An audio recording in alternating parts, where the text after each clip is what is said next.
Hey kiddies, welcome to Nat 20's new series, Farrell's Tutorials. Um, Basically, I'm going to teach you how to do a lot of things that a lot of people want to be able to do for their games. For the first part of the series, I'm going to teach you how to make maps. We're going to start out with a town map, and I'm going to show you how to do that from the ground up.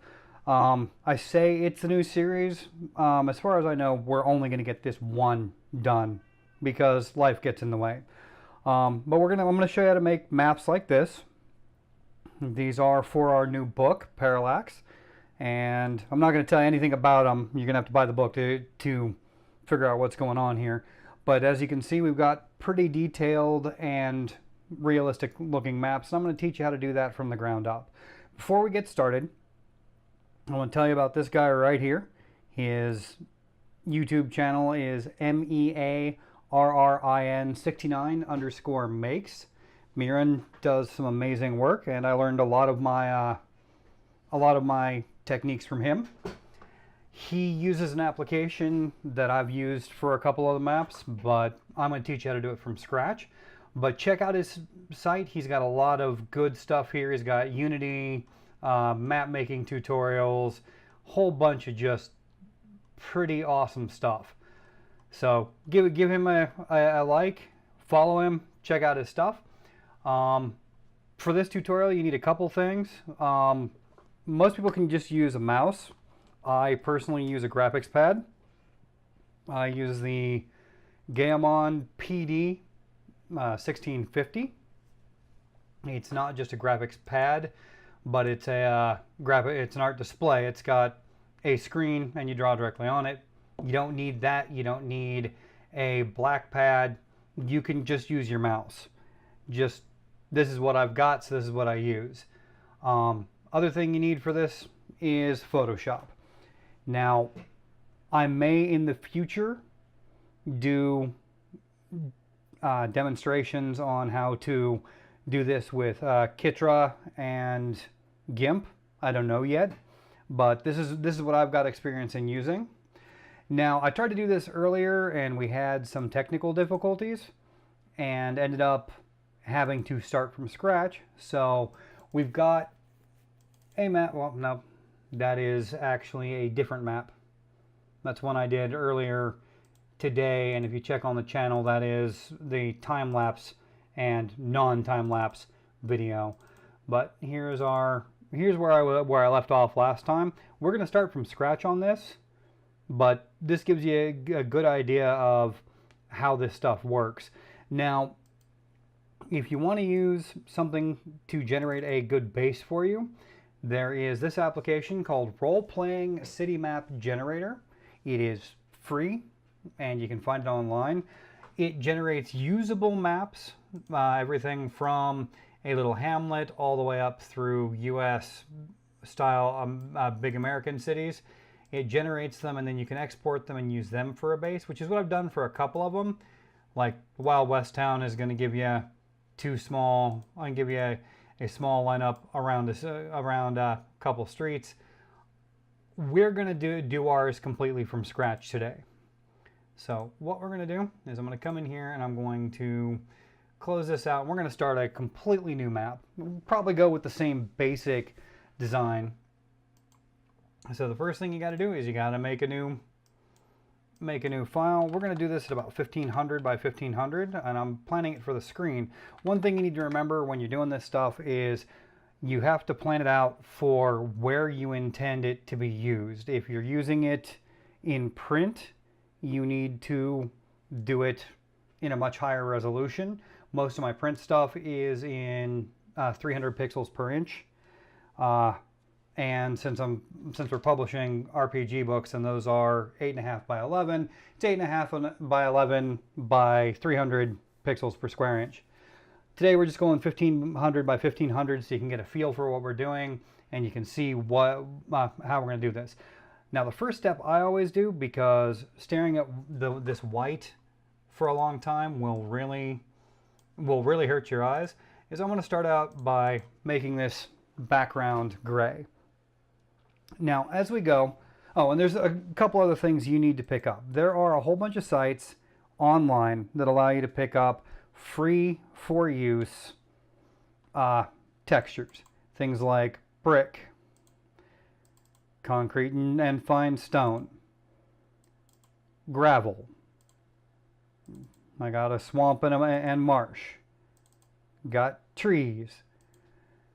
When you pick these up, they are really important for what we do. It's how we get our realistic looking, God, my brain does not want to work while I'm doing this. Our realistic looking textures throughout the things. I use all of these in my map making. And these will come in important here in a little while. But the first thing we need to do is really plan out what we intend to do with our map. And while in the long run, the textures, well, I mean, we work from the ground up, kind of. In the long run, the textures are applied to the ground and we texture everything as we go up. But first we need to get a layout, because the layout of what we're doing kind of dictates how our ground is going to look. So the two things we need to really, well, the three things we really need to plan out are our water, our roads, and possibly, if we want to have any, walls for the city. And I'm going to go ahead and do walls for this city today, just so you can have a good idea of how to do everything. So the first thing we want to do is we want to set up some containers. The first one is for our ground, and I can't type, and I'm going to go ahead and rename this one. I'll unlock it first to gray. That way we've got it there, and we're going to put that in the ground, and we'll eventually come back to this one, but we work our way up. So we're going to do water next, and we're going to make a water base layer, and above that we're going to want to make roads, and we'll make a roads base layer. Above that we will want buildings, and you see where we're going with this. A buildings base layer. Above that we will want, let me see, roads, buildings, wall. And for this one I actually do tower base and wall base. And then we'll need one more, and that's going to be our trees.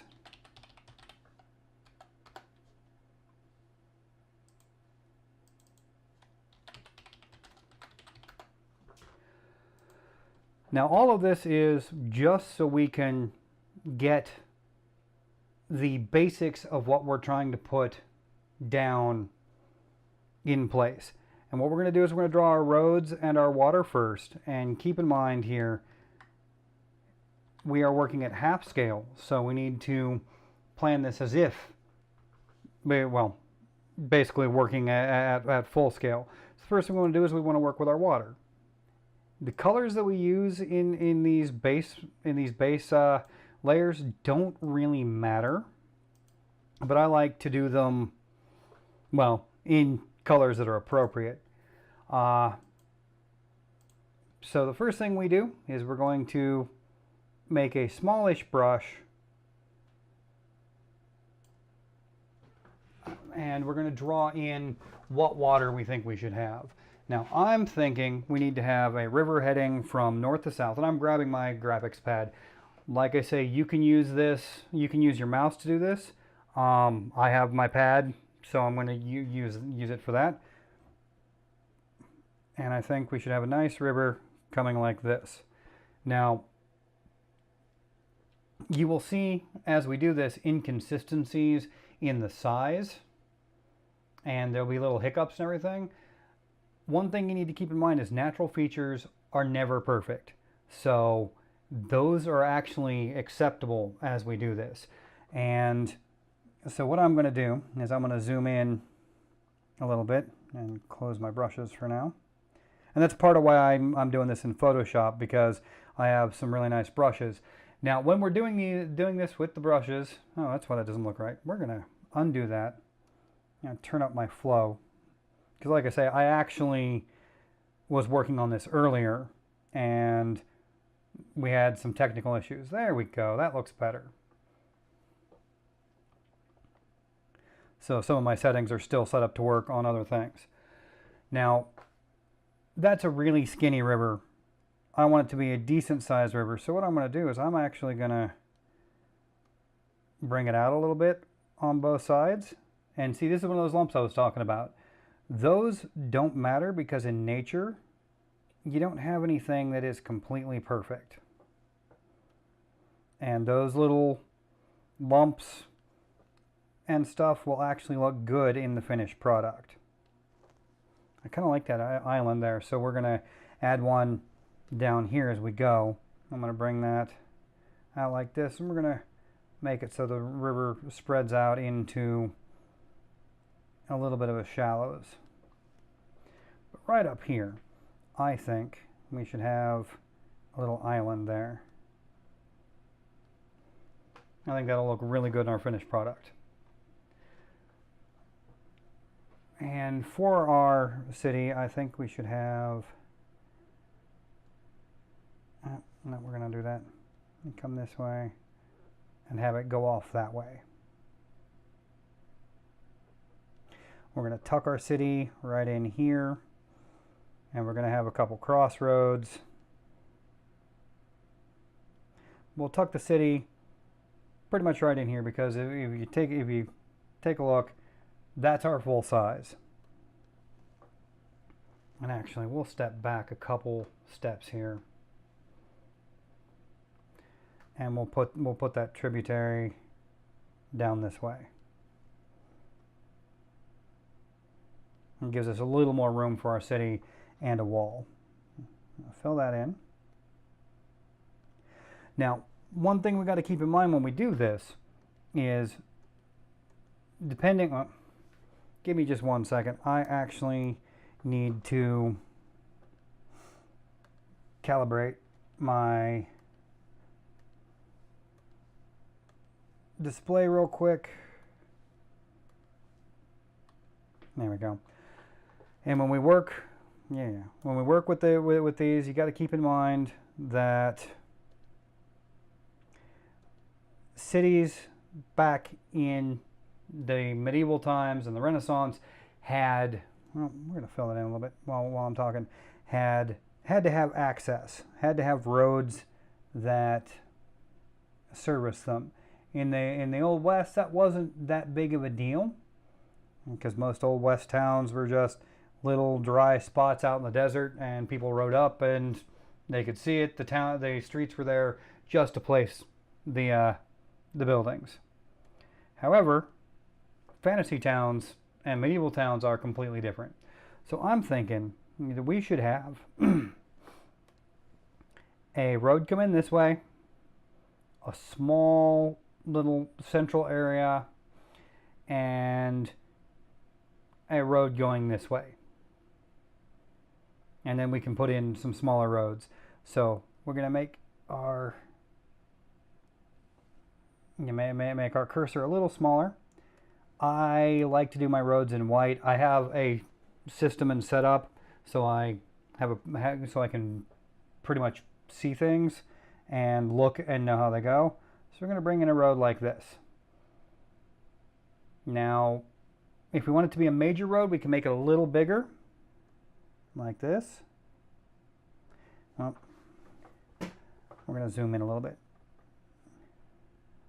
One thing to remember about roads is they are a little smoother than your river in the way they're designed. So if we get an issue like right here, the beautiful thing about working digitally is we can delete it and clean it up. So then we're going to take, I think that, yeah, that's going to make a nice little central meeting area, and we'll put buildings around that as we go. Just scribble that in.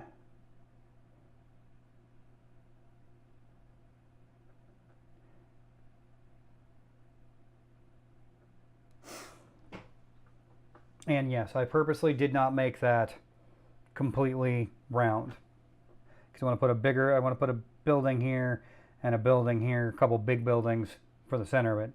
And based on that, that means our north going road should come off that way, and our south going road, I think we're going to make it a little bigger. Oops, 32 is a little too much. There we go. And we're going to bring it down like that. Now, what we want to do, I'm making a new layer here, which I'm going to discard, but I wanted to show you some design considerations that we're going to keep in mind, because we just talked about having a wall here. So what I'm thinking is, and let's go ahead and just do that in a red, since we're going to get rid of that. What I'm thinking we're going to do is make us a wall kind of like that. Probably go a little. That's it. Oh yeah. Give me a sec. I made a boo-boo. We're going to merge that down because I drew on my new one.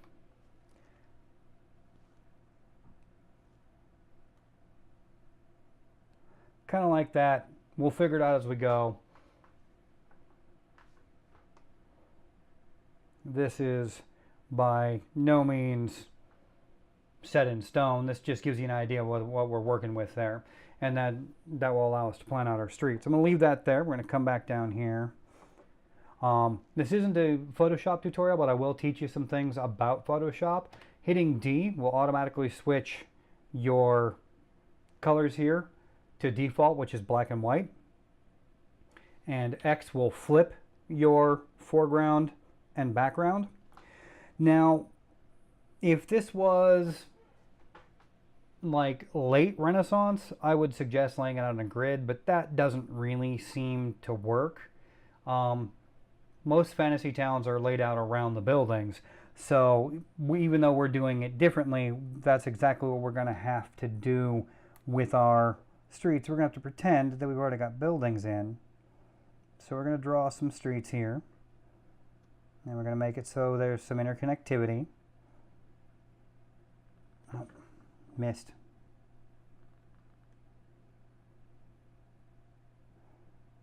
I'm going to make that a little lump because that's visually interesting.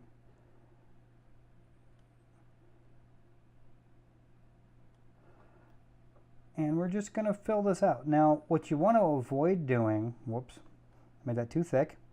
What you want to avoid doing is making something that is too patterned.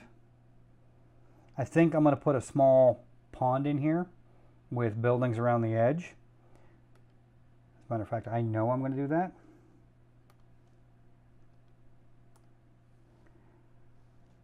Make sure I got the right color. And that gives us a reason, too big, gives us a reason to have this little loopy road here.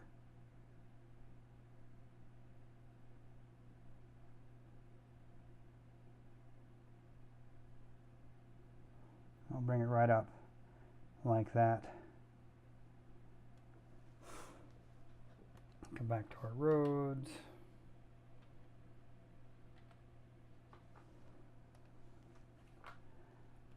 Fix that up a little bit. And I think we can have a little road that will go almost the complete circumference of the wall. A couple small ones like this.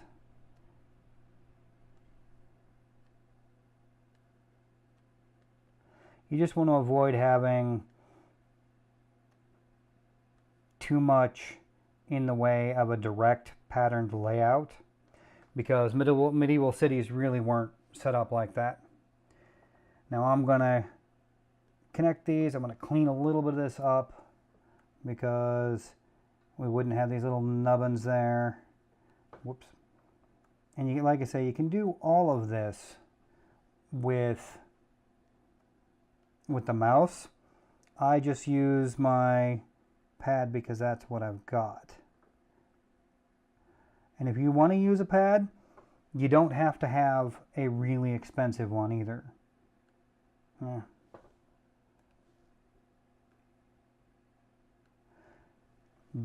There's a couple of the Wacoms that you can get relatively inexpensively. I'm just making a neat little area there. I don't know why. There's a couple, like I said, there's a couple of the Wacoms that are pretty inexpensive, that'll work really well, that aren't like this one.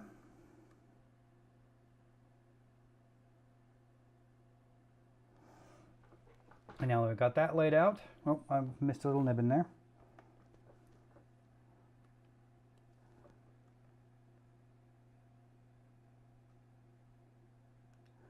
We are ready to start on some of our other features, but I'm going to take a real quick break and I'll be right back. Okay, and I'm back. So, normally, like I say, we go from the ground up, but one of the things we need to do is we need to plan our ground, and the only way we can do that is to know what we need to build around.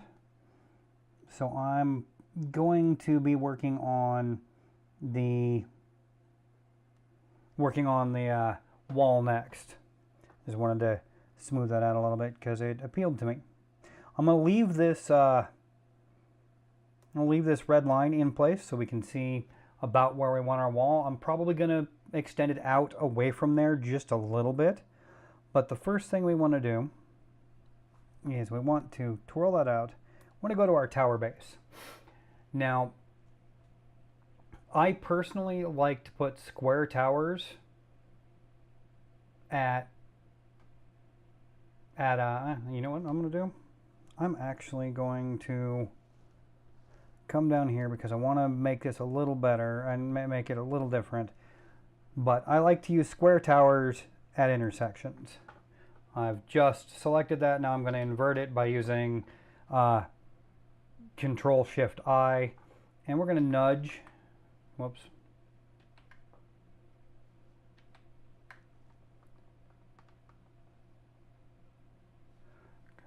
Control-Shift-I.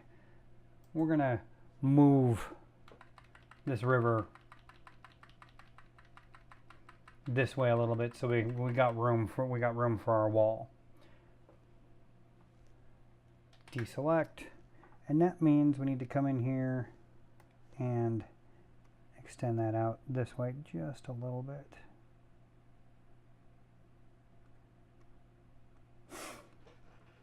Okay. I personally like to use square towers at our where the wall is going to cross. It's going to be right about here, and right about here. So the first thing we're going to do is we're going to, well, absolute first thing, we're going to pick my tower color, which is kind of an orangish brown. I don't know why. It's just something that I've always done. And now I'm switching from the tablet to the mouse. And we're going to click on this little button right here. And we are going to go down here to square brushes. And as you can see, it makes square brushes. Now, I'm going to zoom in just a little bit. Whoops. Zoom in just a little bit. And we want towers like right here. Now, considering this is going to be the side of a building right there, we want our towers to be pretty imposing. So I'm going to go ahead. There's two ways you can do it. You can Control Alt and right use your right mouse button. It'll make a bigger cursor. Or you can click up here and either type it or drag this. I'm going to take it down to 52, and that is going to be one of our towers. I'm going to undo that because I have to be on the right layer. And that's going to be one of our towers. Now these towers need to be aligned with the road, and as you see, the cursor doesn't allow for that. So what we do is we grab our magic wand tool, click once, and hit Control T. And we can pivot it and move it a little bit. Now with this, you can either click up here, that'll cancel, that will accept it, or you can hit Enter and Escape. I prefer to hit Enter. Then Control D deselects it. I'm going to grab my brush again and click to add that one. Now I put it a little too close. I kind of like the alignment there, so we're just going to move it away a little bit.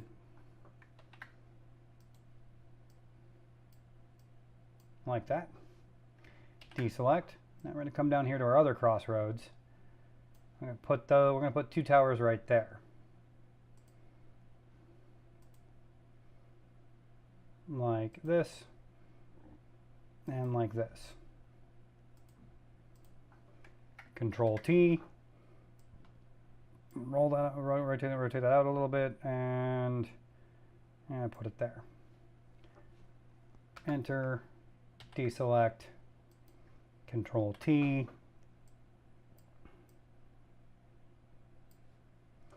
Enter, Control D to deselect. And we're going to move that just a little bit more because I kind of want those lined up.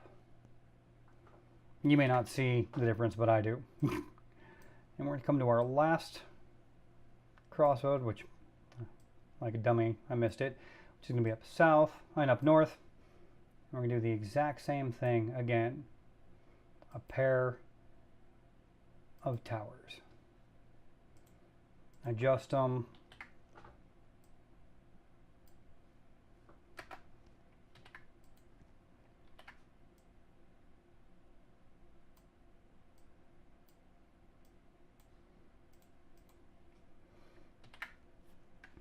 And now we have the big guardhouses set for our wall. Now I'm going to go ahead and keep the, well, I might change it, but we're going to come over here and we're going to select Reset Brushes, and it's going to bring them back to round. Yeah, I like that circumference, so we're going to keep that because we need to make some intermediate towers too. So I'm going to put around one here, around one here.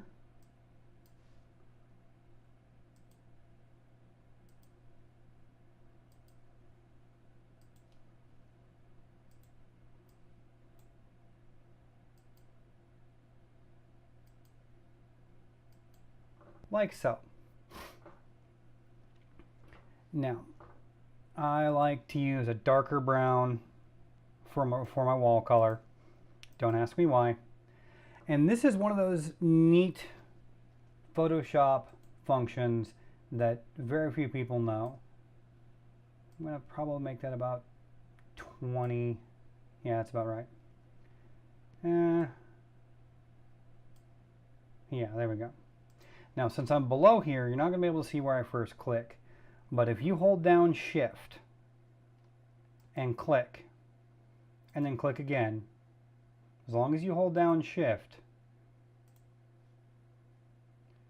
Photoshop is going to draw a straight line between every place that you click. So it allows you to make pretty closely segmented walls like this. Whoops. And sometimes it'll do that even though you don't want it to.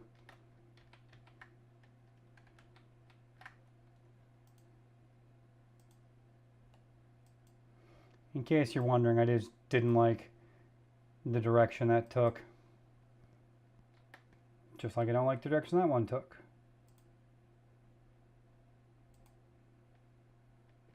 Nope.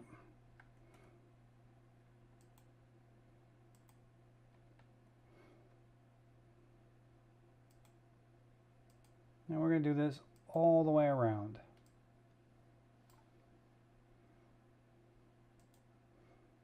To create our lovely castle wall.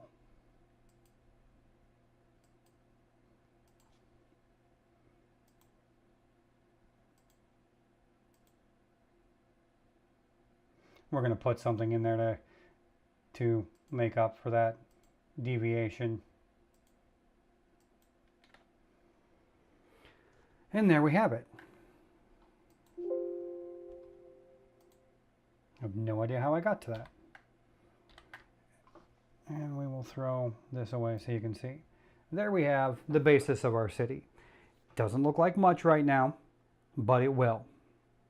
When I come back, oops, hey, look, it drew a, we drew a line closing off our road here. So this is a good opportunity to show you why we keep everything isolated, because I can come over here, make it a little bigger.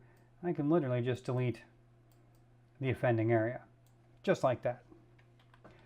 But we got our wall, we got our city, we got our streets, we got our water. When we come back, I'm going to show you what we make of all this and how we start with the ground and work our way up. I'm adding a little bit more fill in. Really?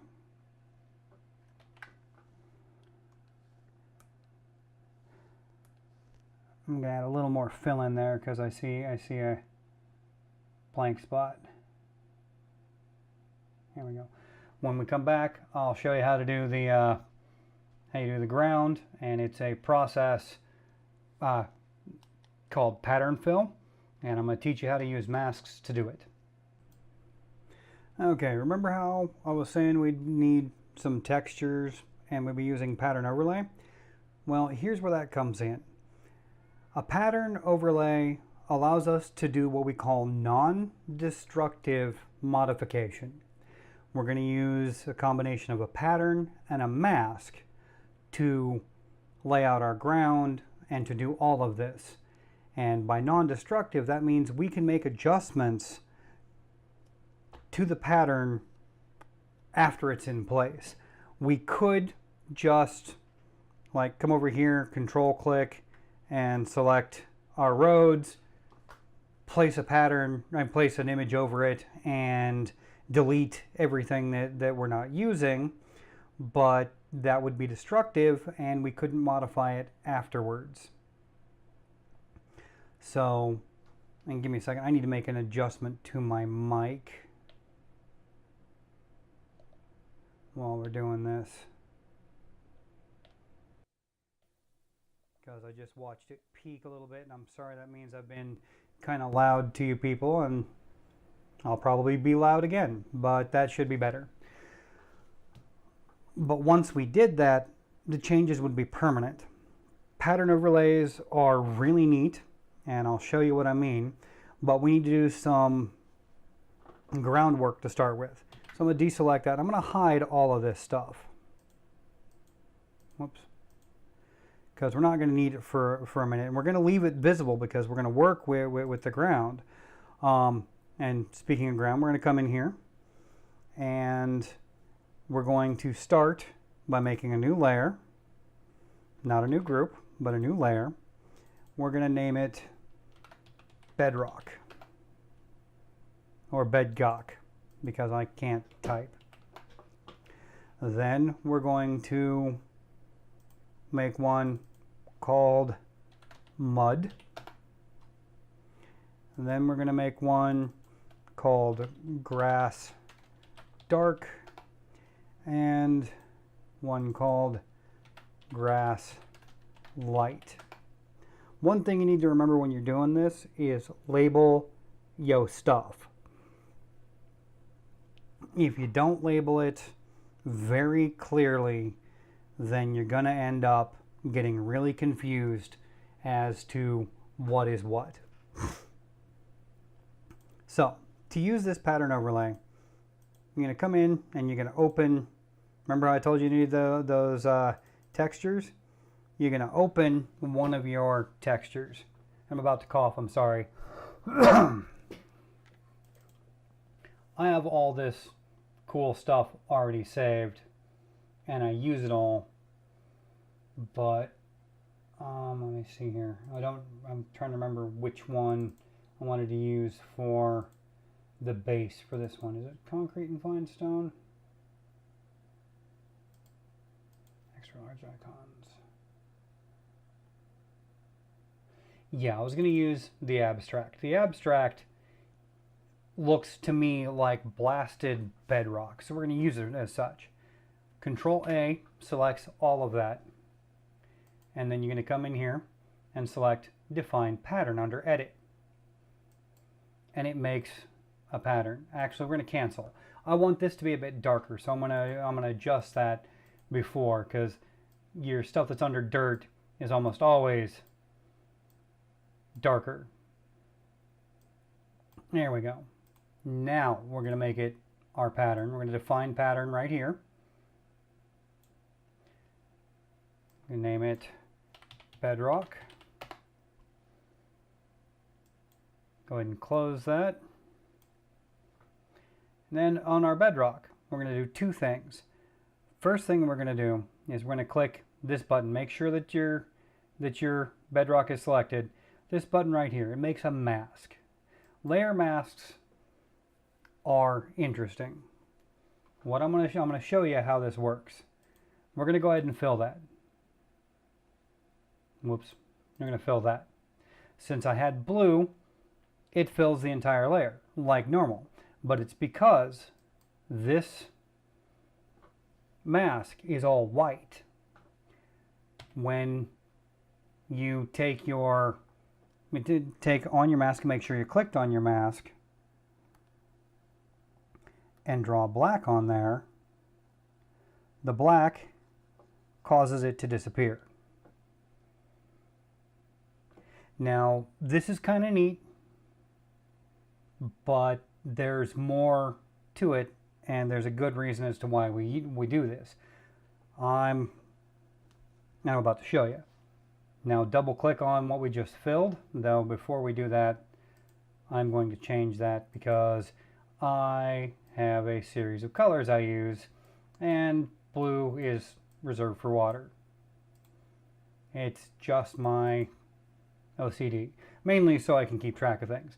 Now you're going to double click not on the mask but on the filled layer part, and it's going to bring up your layer style menu, which you can also get up under layer style, and it'll bring up all the things we're going to do here.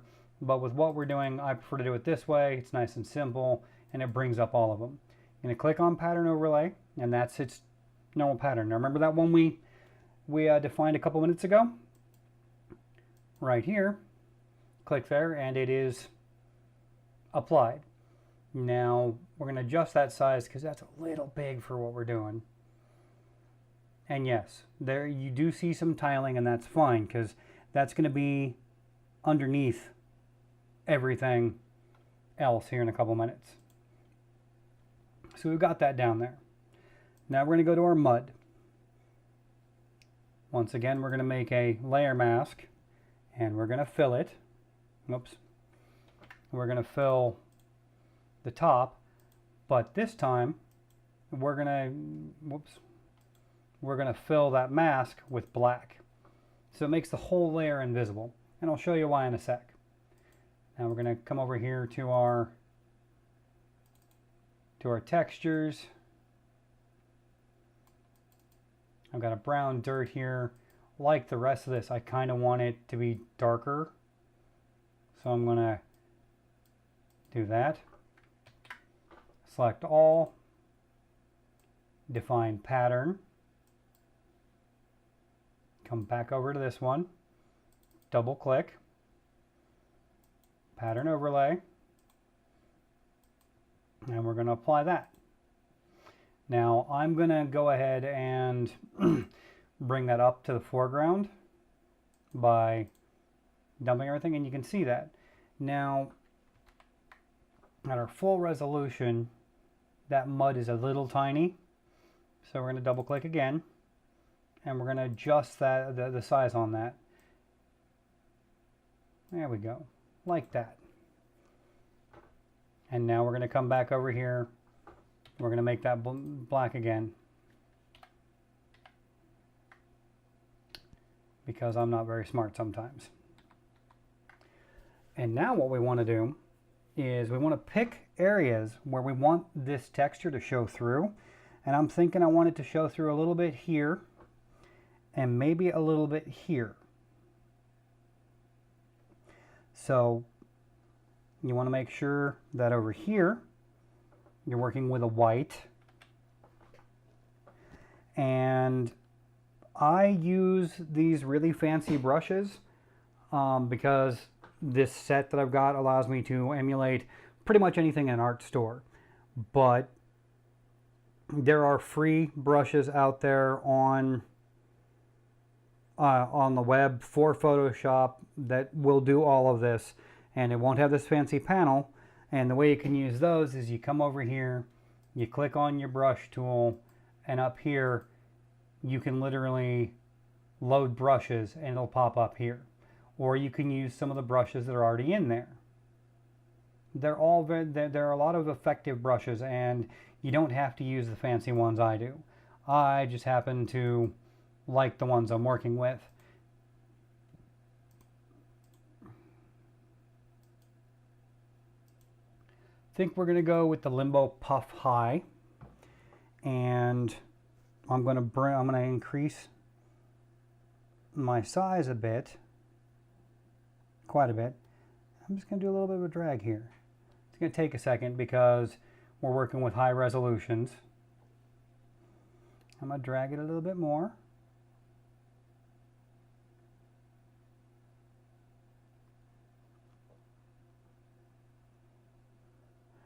As you can see,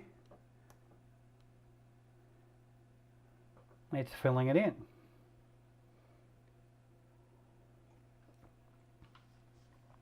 I wonder if we can get bigger.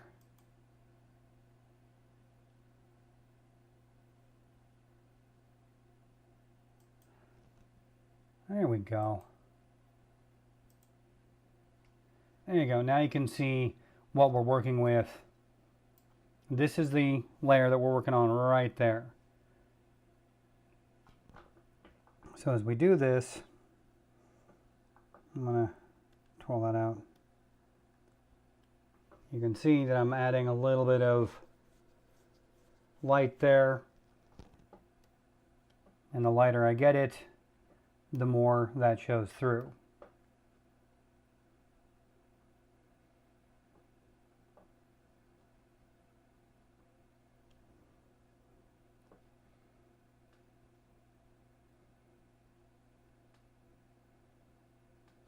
Now, what I'm going to do, so I'm actually going to delete all that and make it white, because with what we're doing, I had a couple spots that I wanted to show through. So it'll be easier to do it this way.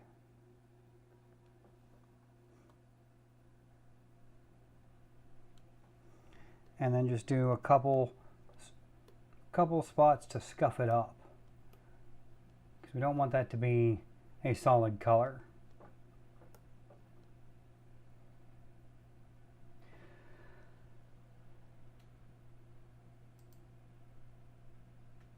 Now we've got our grass dark, and we do the exact same thing we've been doing, which is we're going to go into my grass.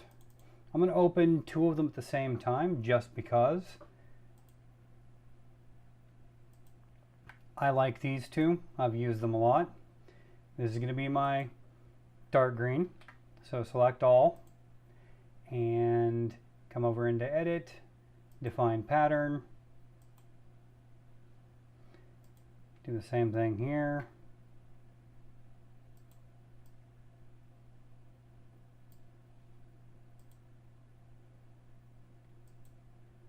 define pattern. And we're going to come back over into here. As usual, we'll make a new mask. We're going to fill it. And then fill it again. And then come over into pattern overlay. This is our dark grass, so we want to select our dark one.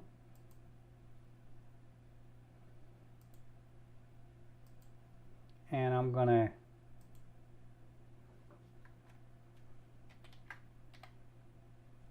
adjust the size of that one because that's going to show up a little bit.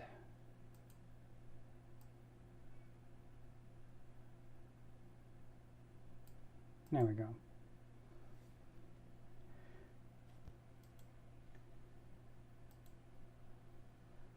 And now we're going to draw just like we were doing, but with white,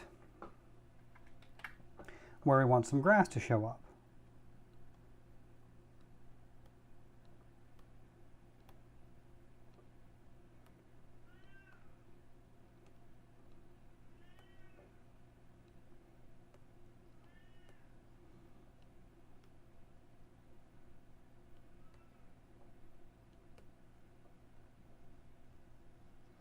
I'm going to do a nice gentle covering over most of it.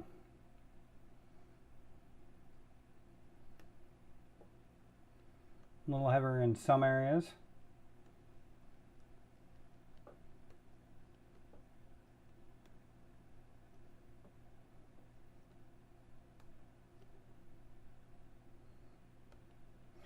And now we're going to come over to our grass light, and we're literally going to do the same thing again.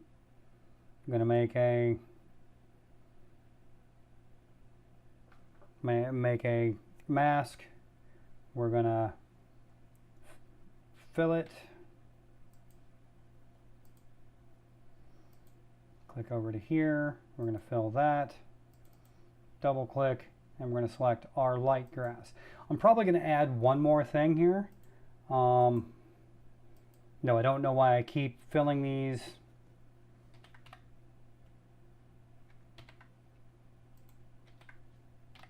Because I want to see my scale before I do. It's a little big. So I'm going to take it down to about there.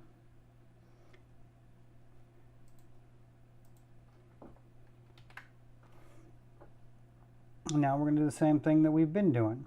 Make sure that we're on that. And with this, I think that we need to put some brighter grass along where the water is.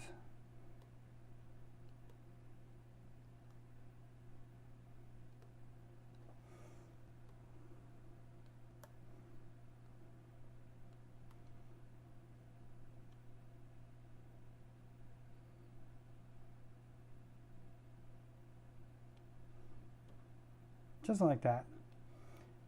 Spread out just a little bit. And I'm going to add something else because that looks good, but you never see a river just with a grassy bank. I want to put a couple spots of gravel there. So, do one more. Call it river bank gravel. Give it a mask. Give it a fill.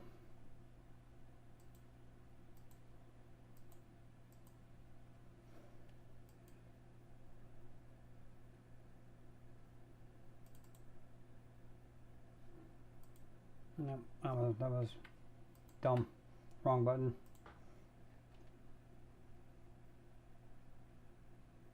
There it goes under rocks. Yeah, that's a really good one for this. So I'm going to take that again. We're going to make that a pattern. We're going to delete that, deselect, flip those, come back over here, and we're going to make that a little smaller. And we're going to add, whoops.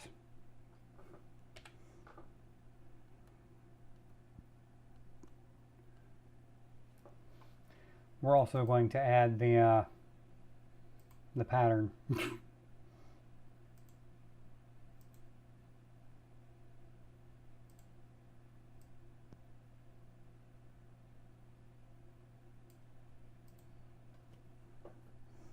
And now when we draw some of this out,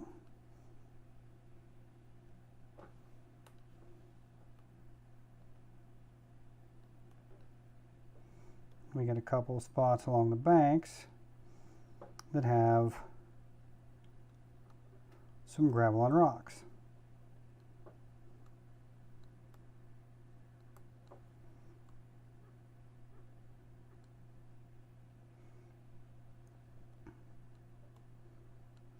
Now it doesn't look like much just yet. As a matter of fact, it looks a little hokey, but as we go, things are going to start to shape up. Now, remember what I was saying about figuring out how you wanted your light? We're getting to where that's going to be important here in a couple minutes. I'm going to take a break and then we'll come back and I'll show you how to start populating the city. Okay, I turned off all the upper layers so you can see what this looks like. It actually doesn't look bad right now, but as we get deeper into it, we'll actually be adding shadows and foundation for the road, etc. It'll actually start to look a lot better. Now, while I'm doing this next section, we need to be thinking about where we want our light to come from, because I put these two chunks of rock here, and if we wanted to have our light coming this way, we could literally make this the side of a mountain, clean this up a little bit clean this up a little bit with a more solid line, and add some shadow spilling down this way, and then lighten this up, or we could go the opposite direction. I put those two there so we can figure out what we want to do. But right now, what we need to do is we actually need to get some buildings in there. And I've already shown you the basics of how to do that. But what we're going to do, I'm going to turn on the water, I'm going to turn on the roads, turn on the buildings because that's what we're going to work with, and I'm going to turn on the wall because that's where we're working. And right here is where we decide our scale. Now I left these two flat points because I felt that those should be good spots for buildings. So, sorry about that. I'm going to come over here. We're going to load our square brushes again.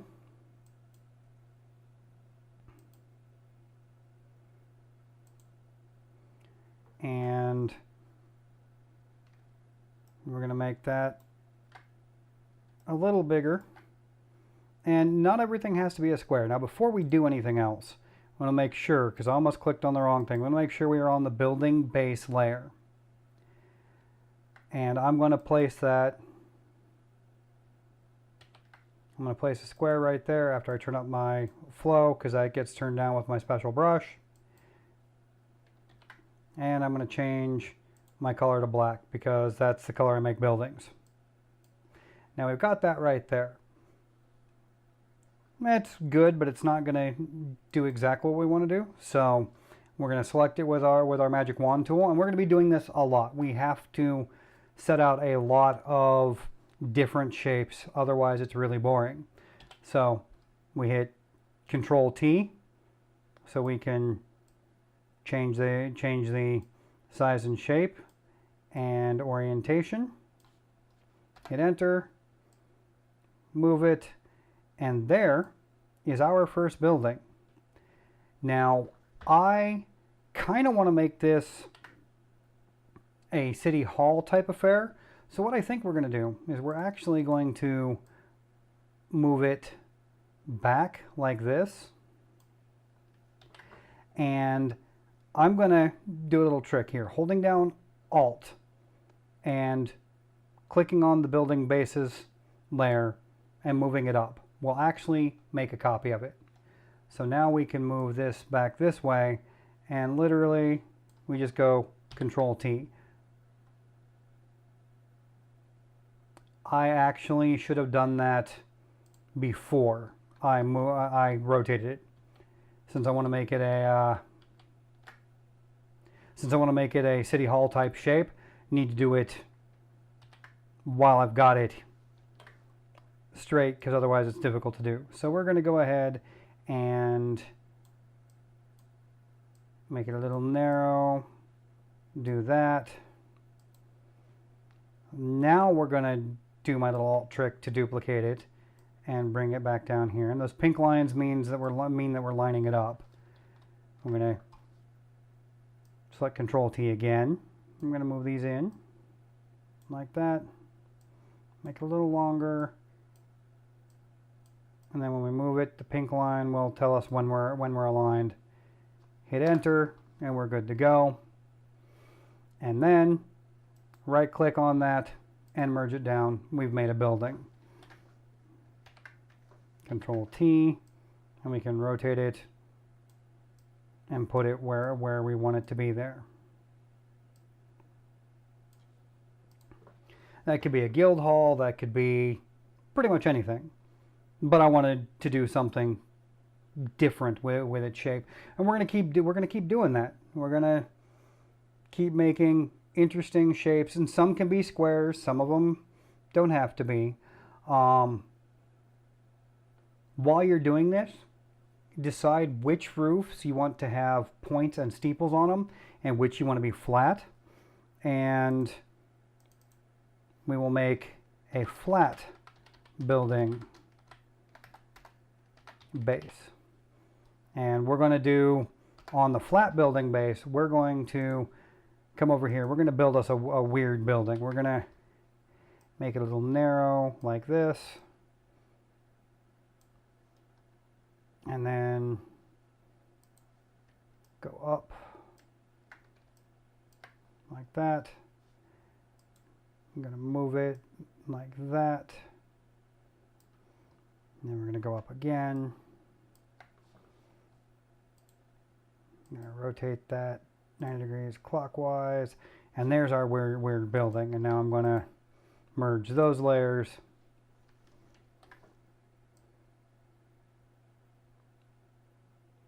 And not everything has to be square. You can literally pick all kinds of shapes for all these buildings.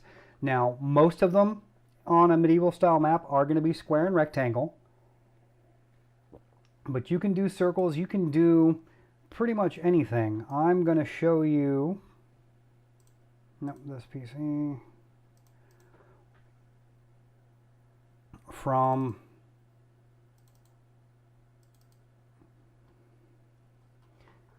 whoops. We built this really neat temple. As you can see, it's got two crescents, and there's pillars, little pool out front, all kinds of stuff. So your imagination is literally the limit on this. Like right here, I am probably going to put a weird wedge-shaped building too, because that on the city center, that I kind of like that. So what we will do, and actually we're going to try something that I've not tried. We're going to, is that small enough? Yeah. We're going to do that trick I showed you earlier, and I'm going to try, I'm drawing it off the mark here.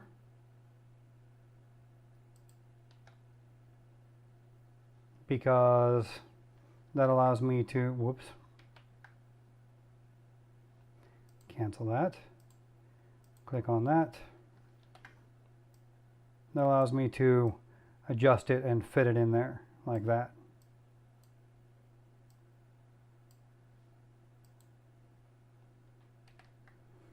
And then we're going to go ahead and fill in the center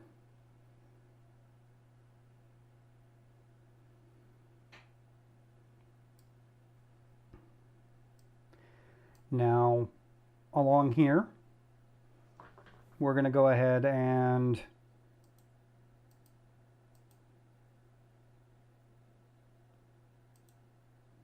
oops. I'm going to show you a trick. We're going to step back on this. We're going to come over into our brush dialog. Now, in our brush dialog, we can literally change a lot of things here. And I'm trying to remember. It's brush tip dynamics. No, that's not it. Nope. Ah, scattering. There it is.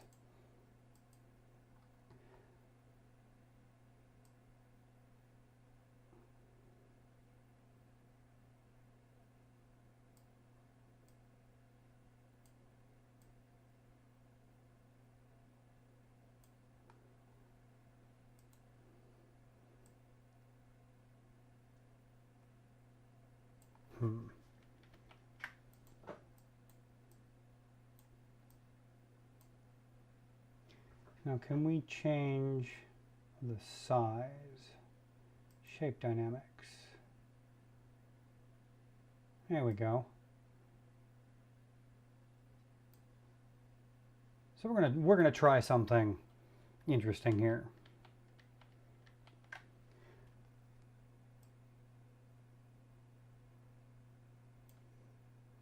Yeah, we can actually make ourselves a quick setup.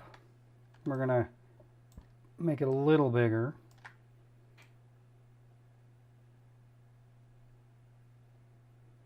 And see, we're getting some that overlap, and I think that's actually kind of cool.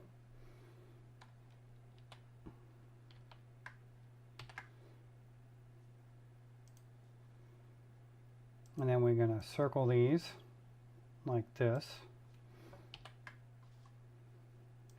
I'm going to rotate them so they line up with some of our stuff. We're going to move them.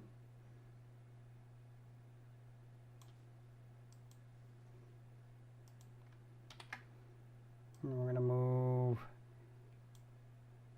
actually, we're going to move these a little bit. Whoops. Actually, I have to select the move tool.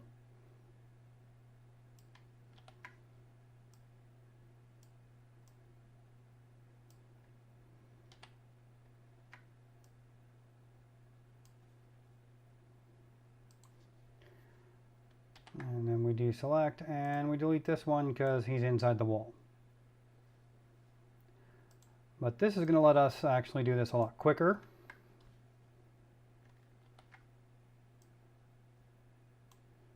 And I kind of like the New Orleans-esque, let's build us some weird shaped buildings and tack some stuff on.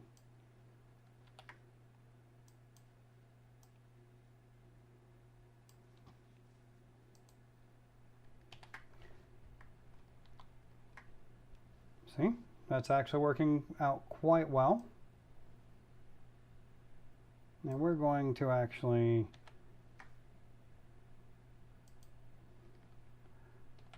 put those in the building base because I don't want those to be flat roofs. Let's step back because I don't know where they were. Okay. And step forward, step forward. There we go. And we do that a couple more times and we'll actually have ourselves a city. Now our flat buildings are those two. I think off this one before we get too far into this. Well, I'm going to do some more housing before we move on, and then we'll finish making some pretty cool buildings to go around there. But let's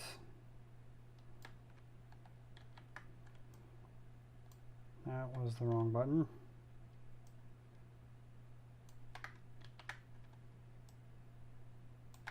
Let's make some bigger ones.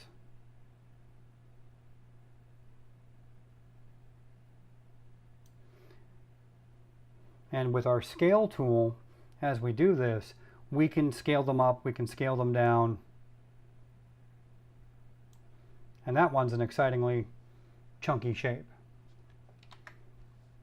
So we can, even though we're getting some big ones and some little ones, we can change all their sizes as we go. Now I'm going to go ahead and remove these because those were in the way and they were a little too little. But I'm actually going to, I don't know if you can hear my cat, but she's whining.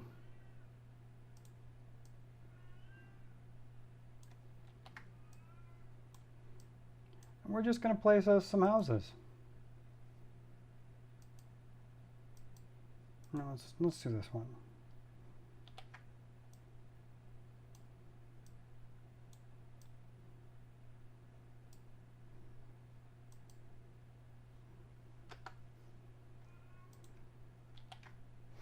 And during this section, I'm actually using the transform tool to move these as well, because it makes it a little easier and I don't have to keep switching back and forth between tools.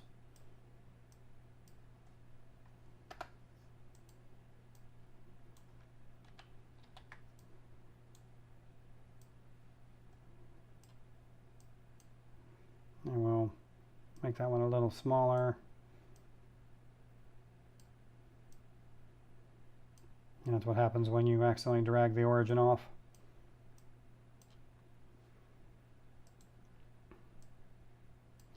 We got these two little ones here. So we're gonna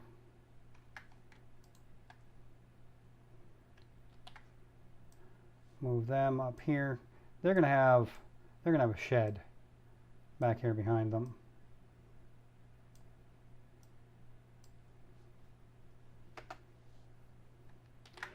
It's fiddly and can be a huge pain in the butt, but allows you to build and move. I keep grabbing the origin there. And design buildings as you want to do.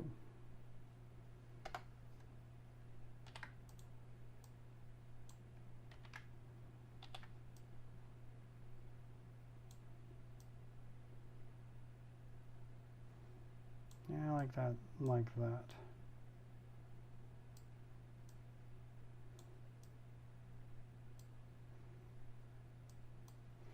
And then we hit enter.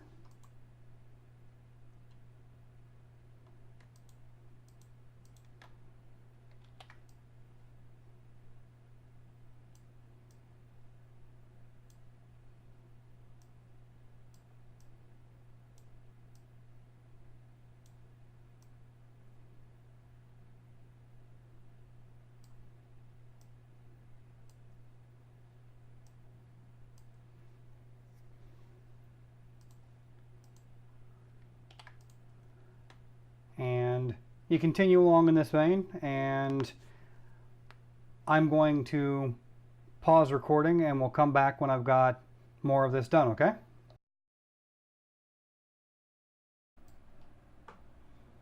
Hey guys, and welcome back. As you can see, I got the town layout done. I decided to divide it up into districts. Don't know what each of the districts is, just visually pleasing. This section over here is obviously a whole bunch of hovels, so that's going to be a shanty town. This possibly could be a religious district. Some richer people over here. Just got everything placed and in place so we can move on to the next step. Now, because working with the roofs and the buildings is a little more, give me a sec here. Let me pull this stuff out because I forgot to. Nope, that's right. These are the ones that I'm working on. We're going to leave those. I've got steepled and I've got flat roofs. I just had to remember my organization. So we're going to label that. So what we're going to do next is we're actually going to work on our wall. As you remember, we made towers and we made a wall, and we're going to handle these in two separate ways. We're going to go ahead and get the definition for our towers, and I think I'm going to do what they call a crenellated wall. You know, the notched wall top for all of the round ones, but I'm going to do a solid wall on the square ones, and I'm going to show you how to do both of those relatively easy. But our first step is going to be to give this an overlay just like everything else, because we want it to have some texture. So you remember the process. We give it a mask, we give it a fill, and actually I'm going to show you a trick. We're going to step back here. When you click on your tower base, control click on the little portrait window here, and it's going to select all of those. When you create your mask now, it makes the mask, if you see the white spots there, based on what we just did there. So you've just saved yourself quite a bit of time. Though I forgot to make a new layer. Towers. Now we give it a mask, and it does the exact same thing. And then we're going to go ahead and give that a fill. Should do it over here just to make it so it works. I'm going to turn these off. Turn off our roads. And now we have a fill. What we need to do is come over here, go in back into our assets. Sorry, I had to do a little bit of work on the stuff for the video between last night and now. Look over here into streets, and I've got a whole bunch of stuff that works really well. I was thinking about this, but it's got a bit of a pattern. This old cobblestone street is pretty good, but they're kind of squarish, and I'm wanting to avoid that because I want to be able to make this look good no matter what angle we look at it from. And I think we're going to go with this one. I like that one. So as usual, I want it to be just a teeny bit darker.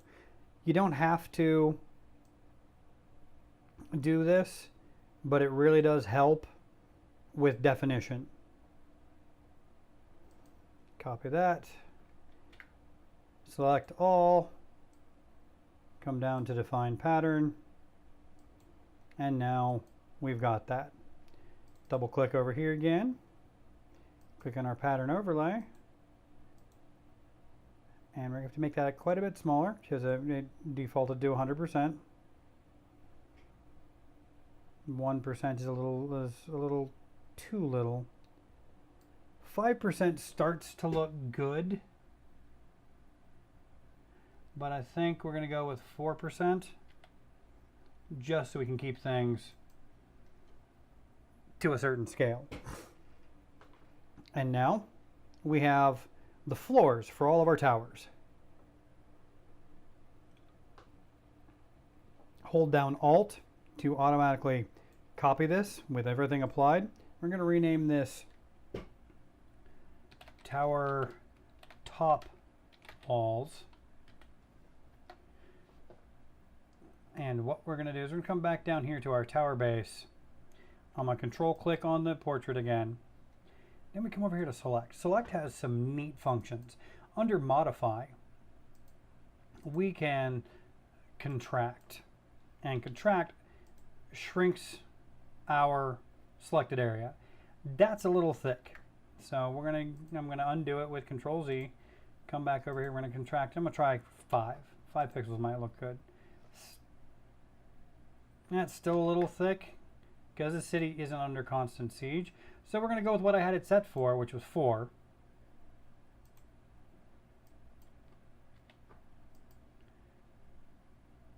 And now we come back over here to our tower and see how those are all in white. I'm literally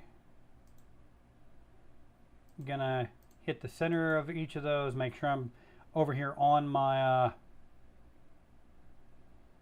on my mask layer. I'm gonna hit each of those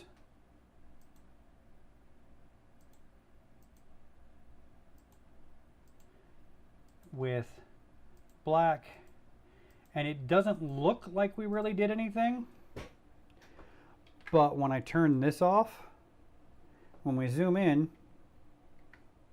you can see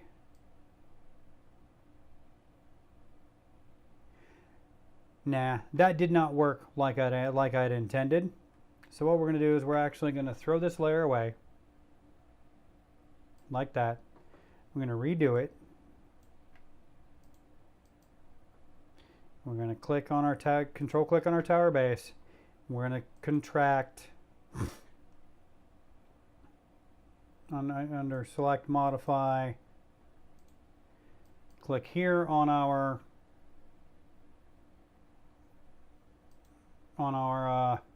mat. Flip that and hit delete. And now when we zoom in, we don't have those spots in the center. We have a ring of stone. Now, when we turn on that lower layer, you can't really see that. We don't need to see it right now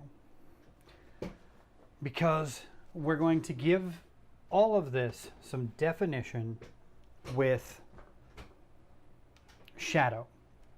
Now, one thing that we need to do, we really need to do, is crenellate these walls. To do that, I actually, a while back, made a mask for just that purpose. We're going to select, we're going to copy, come back over here, and what we're going to do is we are going to paste that in. Then we're going to transform it. Basically put that center right in the middle of that, shrink it down, and we'll come back and replace it here in a sec. Zoom in.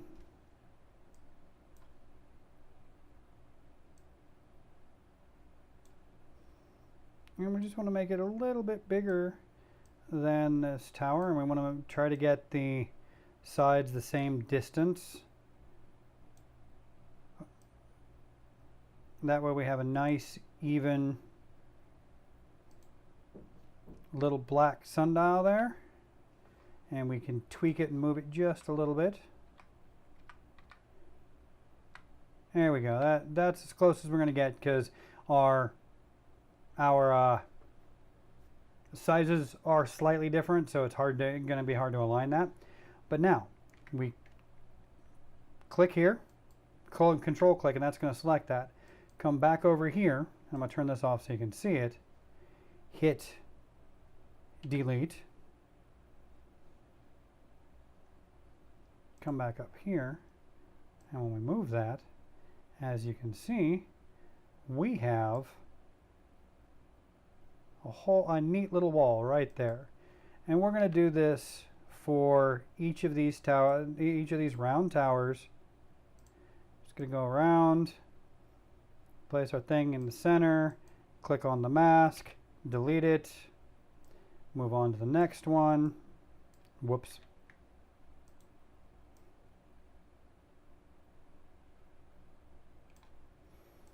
Click on our mask, delete it. Back up to this layer.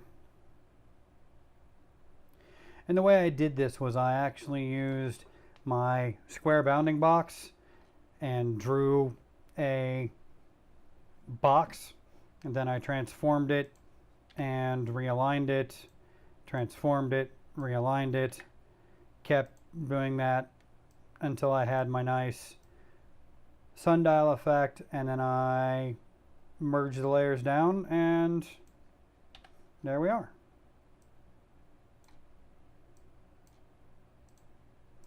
We go all the way around and get all of our round towers.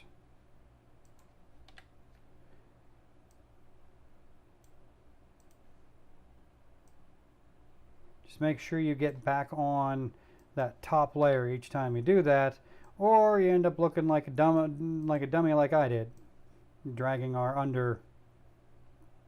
underage there.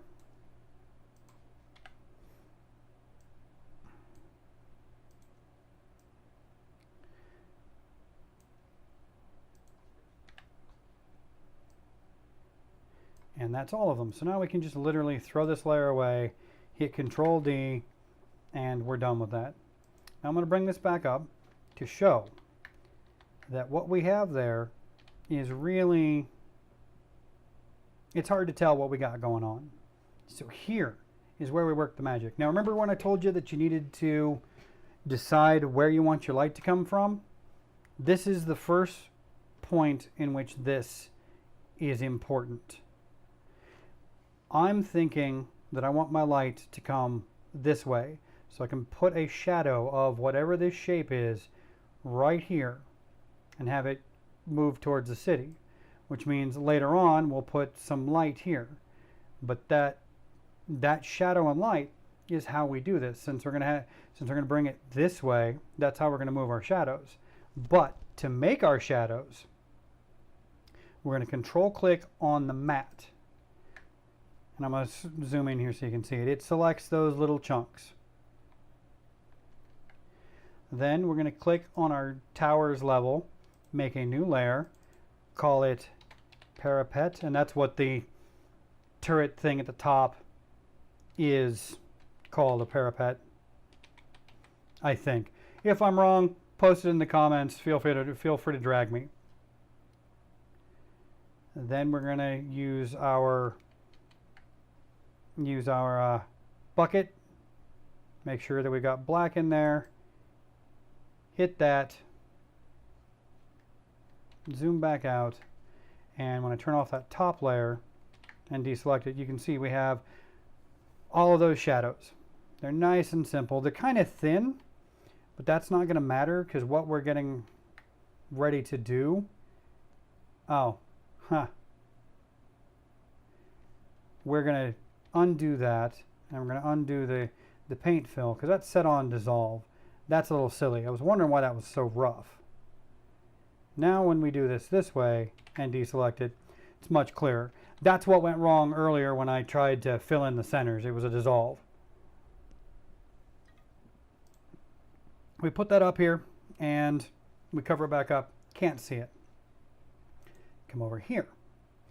Now blur. We've got a thing called the Gaussian blur. I'm going to show you it here. I've got it set. This is for a different shadow in a different project. So it's very, very, very diffuse. But if we drag this down and give it a second, it gives you a live update. For this project, that looks like it'll be just about right. So I'm going to hit OK. And actually, I'm going to step backwards because if we want, this is where you need to decide whether you want longer shadows or shorter shadows. Because if you come over here and hit your nudge, hit your move tool, by using your arrows, you can nudge the image. We want our light to come this way, so it needs to move this way and this way. So I push my right arrow and my down arrow and my right arrow and my down arrow and my right arrow. And we've got shadows there. Now the problem is, as you can see, these shadows are already starting to come away from the edge. So what we need to do is make a second one and nudge it back just a couple, like that. And then we merge it down once we get our shadows. And this is really important, more important when you do longer shadows because, well, we'll merge that down. When you get this shape right here, when we do a shadow, it's going to end up, since it's taller, the shadow needs to be longer because that's the way our brain sees it. But when we do that, we end up with space. So sometimes you have to layer and to get deeper shadows there. And now since I went ahead and merged that. Now we come over to our Gaussian blur, and it gives us a live update on the screen too. So right there, hit that. I'm going to push it down one more. And if you take a look, it looks like you have some walls there up on top of the towers. Now that looks pretty cool, but it doesn't give us any depth for our towers. If you look at that, that looks kind of like a sandbox, a box, or a little round kiddie pool sitting on the ground. So what we're going to do is we're going to come over here to our tower base, do the exact same thing. We're going to make us a new, I'm going to call it Towers Shadows. We're going to fill that with black.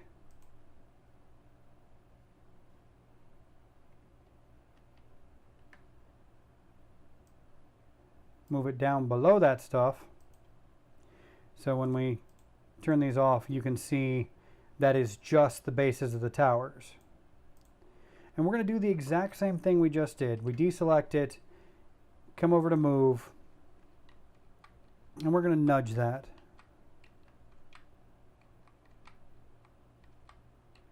Now we need that to be taller because your eye is very good at picking out shadows and stuff and figuring out how tall something is. Now we've got that beautiful shadow set up, but if you look at it, it looks like they're flared out on the top and they have skinny bottoms, and we don't want that. We want a big solid tower defense. So what we're going to do is I'm going to hit Alt, drag it up again, and I'm going to nudge that back a little bit. And we're going to keep doing that. We're going to do that several times. That way we can fill that gap.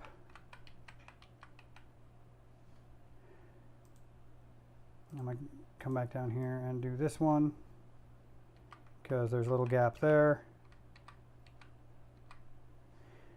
And I'll do it again on this one because there's still a little gap, and I'm a bit of a perfectionist.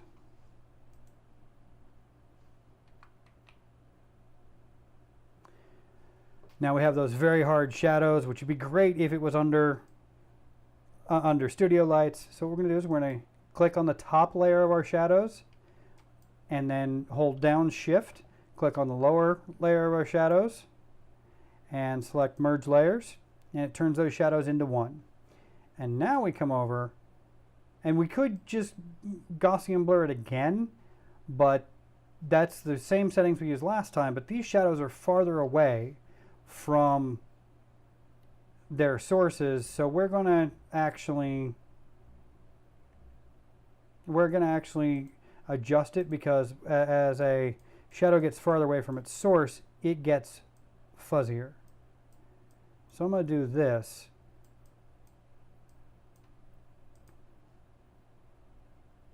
And now we have towers.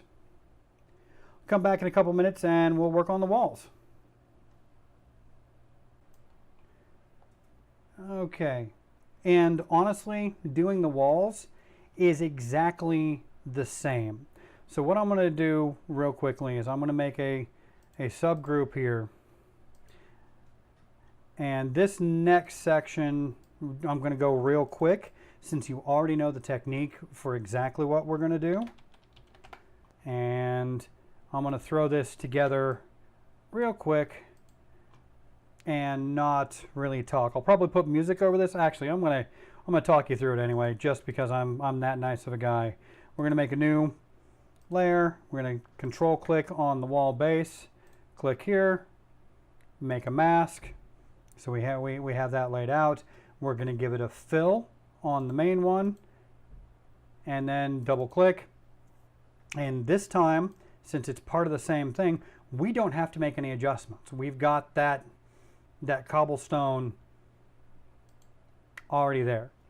Boom, there's our wall base. Now it looks really flat compared to our towers. So we're going to do the exact same thing that we did before. We're going to Alt and move it up, and that will make a copy. And I should have called this wall color, walls, just because I'm funny that way. We're going to come back down, control click on our wall base. We are going to then modify it and contract, probably by 4 again to make it just as thick. Then come back over here to our walls, click on the mask, hit delete, and you can check by turning off your wall there. Now, click on the wall color, add a new layer, control click on the mask layer for the walls, and it will select just your walls. You have to zoom in because it's really tiny. Fill that with black. Turn it off to make sure that it took. Turn it back on so we can judge our distances. Then we're going to nudge the wall of that wall out. And because we're going with a long shadow, I'm going to have to again make a copy and nudge that back in a little bit. Now we merge that down, name it wall shadow. Sorry, I make myself laugh. Come over to Gaussian blur, find it, and I'm going to turn that down just a little bit because that looks a little silly where we're at. And just because if you look in here with that height, in a couple places you can basically see the light peeking through. I'm going to duplicate it again and move it a teeny bit to hide that spot. And then I'm going to merge it down again, and we're good to go. Now, and this gives you an idea of how quickly you can do this stuff. This is our wall color. I'm going to control click on the wall base to select all of it, make a new one, do a black fill. And since that is so thick, I don't think we'll have to duplicate it, but we'll find out here in a second. And you can see when we turn that off, we have indeed gotten a nice black ring there. We're going to come back into Gaussian blur.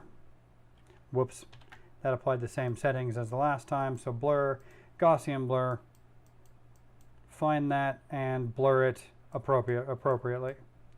I think that looks good because it's kind of tall.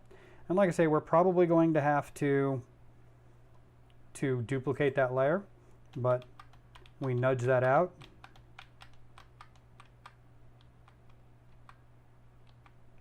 Alternating right down, right down, right down to get it in place. And I was right, that's about how tall I want it. So I'm going to move that over and hit left up a couple times just to fill in that space. Merge it down. We're gonna rename it wall shadow. Now under here, we're gonna make a new group, call it walls. Click, hold down shift and click, drag it up into walls, and we can put walls below towers. Not inside towers, stupid. I'm going to put it below towers because otherwise it looks really weird.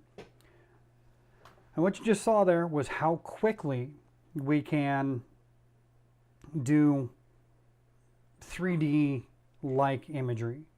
It fools the eye and it sets everything up. Now we need to remember the angle we chose for our light because that's going to come in really important when we get around to doing our houses and pretty much everything else.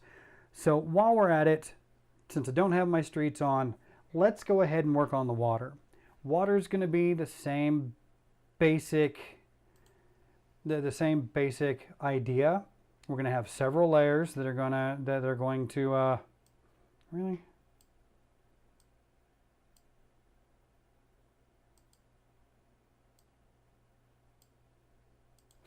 we got several basic ideas that we're going to apply to this. Now, the first thing is rivers have a bank. We've done some preliminary work with the background there, but that doesn't really give us much to work with. So we need to give it a mud bank, some shadows, some light, which goes really quickly, and then a texture. But let's start by control clicking on this base and making a new layer within the water, because I'm not smart. And we're going to call this water banks. Now, I'm going to come back over here to select and modify. This time we want to expand it. And we want to make it slightly bigger because we want it to extend outside our water. And I think 8 pixels should do it. I'm probably going to have to redo it. No, that's actually about perfect. I'm going to hide that for a sec. Yeah, it just looks like it extended the blue itself. Now this is going to be our riverbank. So click on mask, boom, we got a mask. So we're going to give it a fill. And I'm going to go ahead and make it blue because that just appeals to me. Whoops. We don't see any change.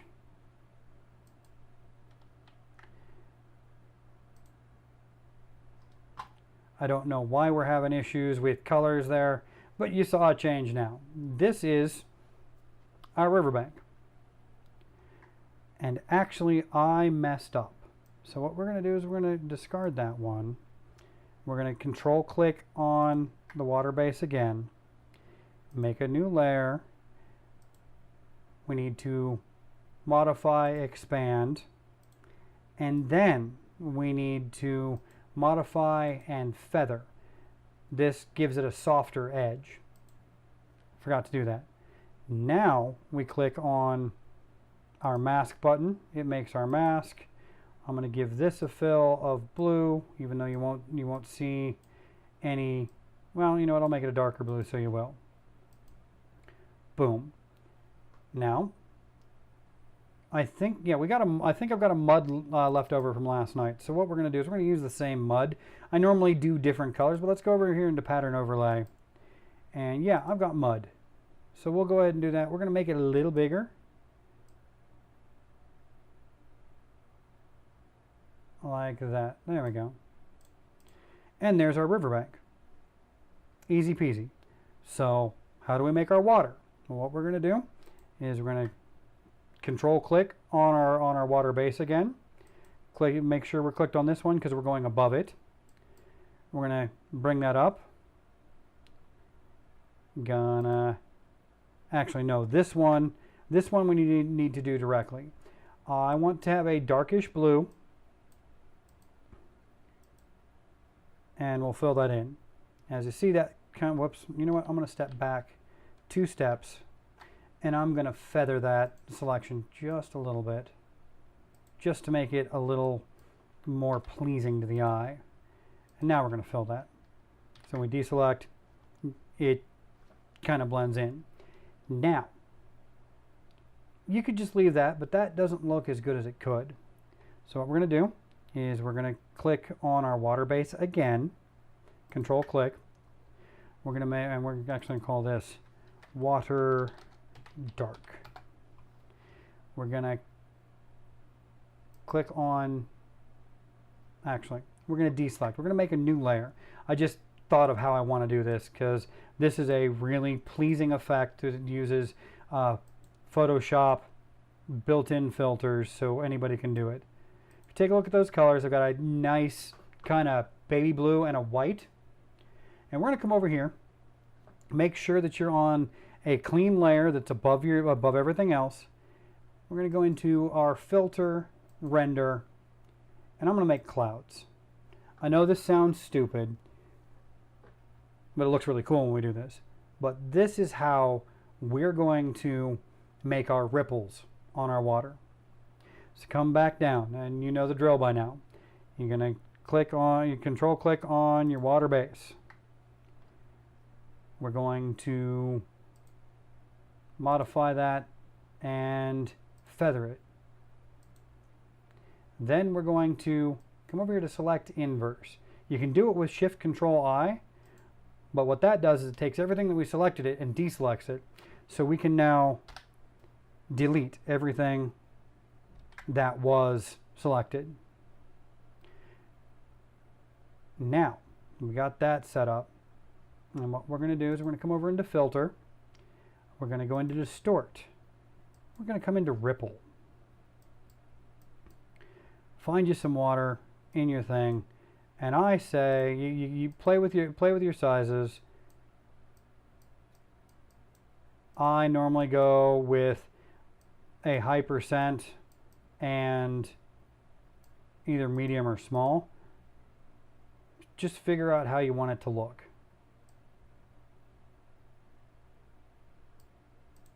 I normally go with medium with a high amount, because when you do what I'm about to do, you apply that. That looks pretty cool, but once again, we're going to control click on our water base, modify, feather. We're going to select inverse, look at everything that went over the edge, and then come over here and play with your blending modes. I can't remember which one I liked the best the other day when I was doing this, so I got to play with them for a second. I believe it was possibly, nope. No, I guess I just adjusted my opacity a little bit. Oh, I remember what it was. I also had my water dark. And that's why, I need to turn that off. That's why these specific layers are not pattern fills, so you can do these and have some transmission, some peek through from other layers. I seem to be getting nowhere with this, with adjusting. You know why? Because I did not select the proper layer. Remember I've been telling you to do that? Make sure you do that. Let's start back. Get to where I was. There we go. Now we click on layer 2 and we play with its blending modes until we get something we like. And if we don't get something we like,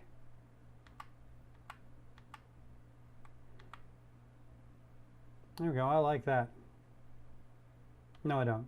I'm gonna make it normal, and I'm just gonna adjust my opacity a little bit.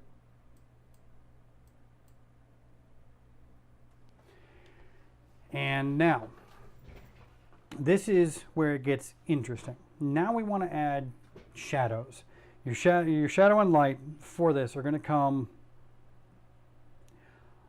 above the bed we just laid down, but below the water. So we're going to use this as our guide. Control click and click on this layer, make a new one, call it water shadow. Make sure that we've got black here. We're going to click on that with our paint bucket, deselect it. We're going to hit that with a Gaussian blur. I'm going to find it here. I'll make it nice and soft at those edges, because that gives us the impression, and then we're going to nudge it. Gives us the impression of a gentle embankment. And yeah, it looks pretty harsh right now, but we're going to turn around and we're going to take its opacity down. And hey, look, that's sunk into the water. And so you can see what I'm talking about. See? Now, because the light comes from this way, causes shadows here because the water's lower than that, but it's going to cause some light along here where it hits the bank. So what we do is we can either control click here on this and then make another layer, water light, or you can just use the invert function from your water shadows and drag them around. But what I'm showing you here is doing the easy one.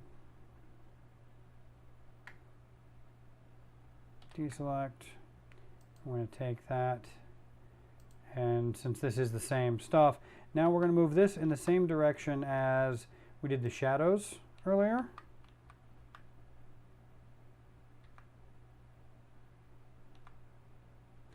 And that looks like a very, very bright sunlit morning. So let's, actually with that, let's play with our blending modes a little bit. Just see if we get anything that's pleasing. Probably not, because it's one of my tutorials. And we can't have anything that would be pleasing easily. I kind of like hue there, because it lets some shine through. So we turn down the opacity quite a bit.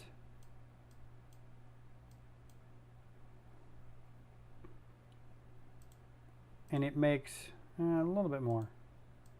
It makes a huge difference, even if you don't notice it at first, because it gives that some real depth.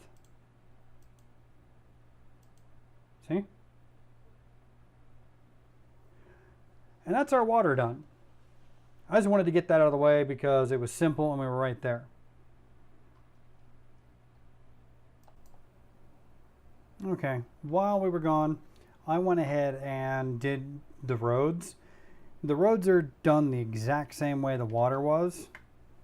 What I did was I did a pattern fill on the road. I gave it a road bed, which was the same mud as the river. And then I gave it a shadow and highlight. As you can see, we've got our little road bed, we've got our actual roads, and a shadow and a highlight. That highlight and shadow really give it some depth, because I wanted to get on to the really, what I think is the interesting part of this.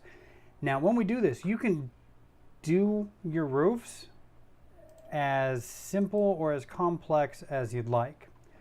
I personally like to do a mix, but for this tutorial I'm going to show you some basic techniques so you can get yourself going. I've got two different types of roofs here, and the first one we're going to work with is our flat buildings. Our flat buildings are going to work exactly, I mean literally step by step, the same way as our wall and towers did. So because I think those should have been made by the same architect, or maybe because I'm lazy and it's been a very long week, I'm going to use the same texture for all of those roofs. And I'm thinking that I kind of like, I had one, there it is. I like these pebbles. So we're going to open that. We're going to select all. We're going to come over here, define our pattern as usual. Control click on the picture for our flat building bases. Make a new layer. Flat building color. And then make our mask, do a fill, which I just did on our mask. Double click, pattern overlay, select our pebbles. Those are a little light, but they'll work for what we're doing. I should have made them a little darker. Yeah, and the size is good too, because buildings are made from large chunks of rock. Now what we're going to do here is, once again, Alt and drag it up. That'll make a new layer that is exactly the same. Control click on the picture for our flat building bases. I'm going to come over here under select, and we are going to modify and contract by the same amount we did before, and there is going to be our walls. Click on our matte for that layer and make sure that the black is in the background. Delete that, and you can turn off the layer below to confirm that it is. That's really weird. I'm not sure why my delete was only doing part. But now when we look at that, we've got our little walls. So turn this on, control click on our matte for that. That's going to select just our walls. Go one below, make a new layer, make sure that black is in the foreground, and we are going to fill that. And I'm going to zoom in a little bit. Fill that with black, turn off the layer above so we can confirm. Deselect it. Flat roof wall shadows. And then come over here to filter, Gaussian blur. And I know you're starting to see a pattern here, which is good because you should be by now. And then we're going to jog it out a little bit. And because I know how thin that is, I'm going to make a new one. And then we're going to merge those down. And our flat wall shadows are done. Now, our flat buildings need shadows as well. So what we're going to do is we are going to control click, make a new layer, fill it with black, deselect, and we're going to, this is called nudging or jogging. We're going to nudge and jog those out just a little bit. Now I'm looking at that. I think that this building should be kind of a tower of commerce. So what I'm going to do is I'm actually going to click on that with my magic wand tool. I'm going to hold down Alt,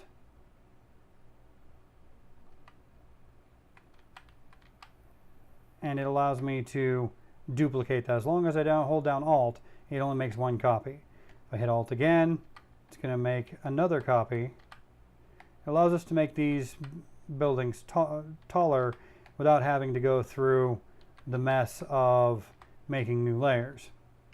Then I deselect that. No.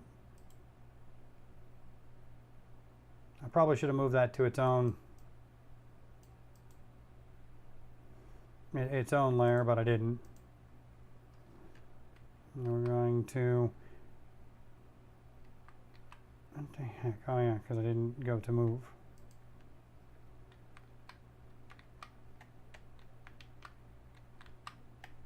That one doesn't need to be nearly as tall as the other one. And we're going to do the same thing here.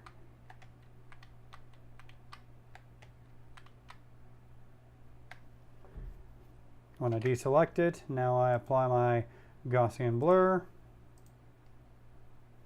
make it a little fuzzier.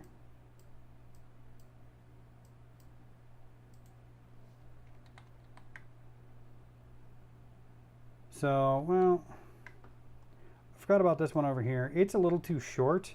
That basically just looks like a slightly elevated courtyard. So we're going to come over here and we're going to handle that one special. And literally it's the same technique. And there we go. So there are our 4 flat roof buildings. I think the wedge needs to be a little taller. So that's exactly what we're going to do. Nudge, nudge, nudge, nudge. And I am literally just hitting Alt each time I nudge it. And there we go. Now, we've got some road hidden there. We don't need it to be completely opaque. I want that road to show through just a little bit. And please note that that black shadow actually covers up the light that I laid down with the road earlier, so it literally looks like it's behind there. Now here is the rest. And I'm going to actually make a new flat roof finished. And we're going to move this up into here. That way we can hide those while we're working. Now these are all the roofs that we're going to do that we're going to do steepled. Now there's a couple different ways we can do this. I personally like to take a large texture and do basically what we've been doing all along. We're going to control click, make a new layer, give it a mask, give it a fill, and again I cover up the whole thing. And then we come in here to our textures. Brick isn't going to do it.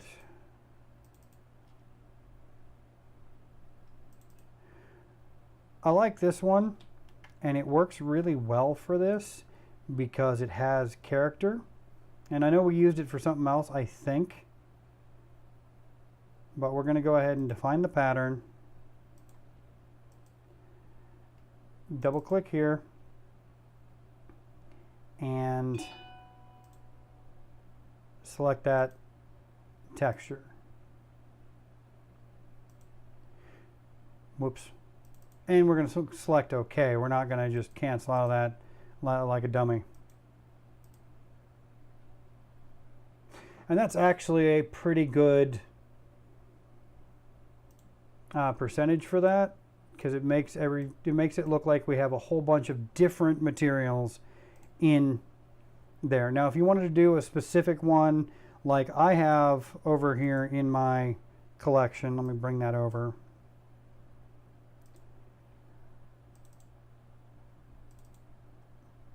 I have roofing. I could take one of these and I can bring it in and apply it to a specific roof. And I'll do that here as soon as I get one of our roofs finished. I'm probably going to do the weathered or the really neat dragon scale shingles, which I haven't used yet. But for right now, we're going to work with this. Now, how do we get our roofs on? Here's how we do that. I'm going to duplicate this layer because it's got everything we already need, kind of. So Alt and move it up. This is going to be steepled roof color. We're going to double click on, actually, let's go ahead and name this while we're at it. Steepled roof bevel. I'm going to bring it out so you can see it. Now we're going to double click on here to bring up our layer. We're going to turn off the pattern for this one. And we have this option called bevel and emboss. We're going to click on that. And already you see a difference down in the window. What we're going to do is we're going to make it a chisel hard. We're going to increase the depth a bit and increase the size.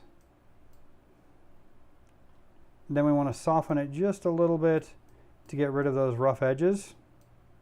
Maybe we want to go with chisel soft. Nope.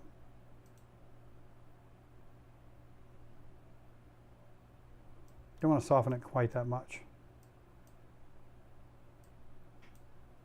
There we go. That's good. Now, Remember I said we need to decide where our light is? This shading is our light. Now, this is literally a light source coming from this direction. We want to use global light because if we were to do anything else, like I'm going to add some trees. I'm going to show you a neat way to do that. We want our light source to be universal. So global light means anytime you change this in any layer, it's going to change it for everybody. But let's go ahead and move this over to where we said we want our light coming from. That's a little gentler. This is a little harsher. I kind of like that because that's what we've been working with today. I'm going to click OK. And then I'm going to turn this fill all the way down. And we'll turn it up a little bit. Now we have to play with it just a little bit. There we go, that darkens that out. We have to play with our effects just a little bit because I liked it smooth, but as you see with that texture, it doesn't actually sell it. So let's soften it a little less.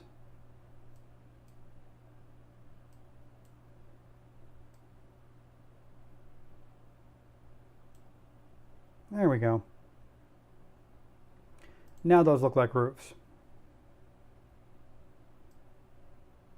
So this neat little town going on, and with that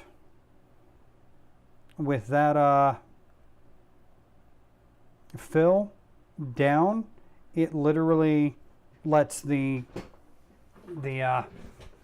information come in from underneath. Now let's say we wanted to, I'm trying to find a good one to do this on. Let's say we wanted to put a custom roof on this one. I like that one. I'm going to come down here to my building base, click on it, use my magic wand. Oh, yeah, that one actually needs to be thrown away because that's from my original try. So you come over here and click on that. Let's do that one. That one's nice. Now, above our steepled roof color, we'll make a new. No, I skipped ahead. I apologize. I make a new layer that we're going to call separate colors. And what we're going to do is I'm going to come over here and I'm going to open one of my roofing. Hell, I've got several that would work here, but we're going to come over to my roofing. I'm going to bring in this one and this one. Now, unlike the others, we're not going to make this a texture. I'm going to copy that. Close these out.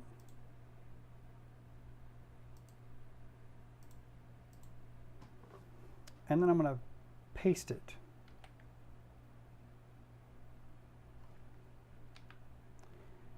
Oops. As you can see, it's a little big. So what we do is we transform it to meet our needs. We're going to shrink that down like this.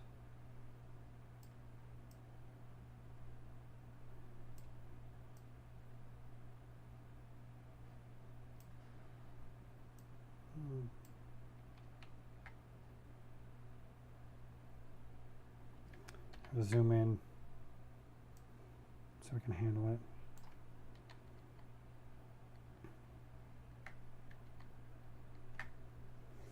We're going to shrink it down just a little bit more.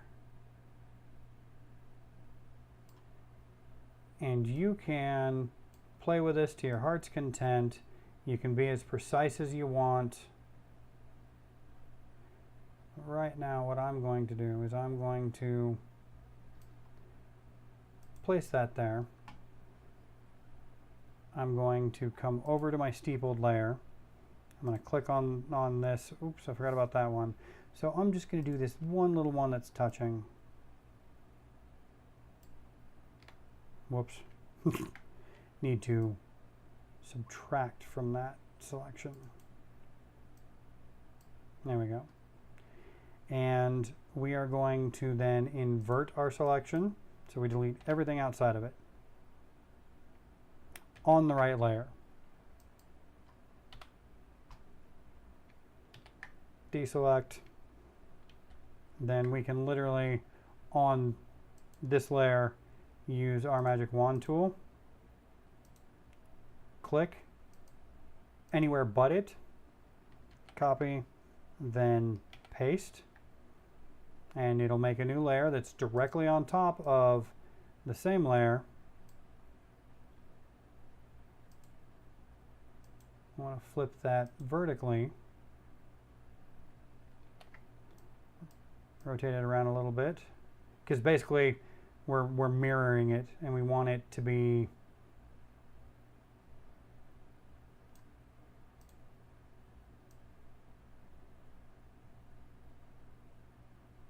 slightly different. And when we zoom out, we have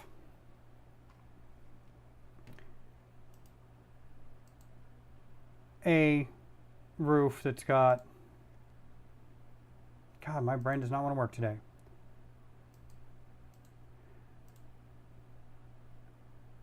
A roof that has shingles on it. And you can do that with all of these. You can go through and change any of them you want.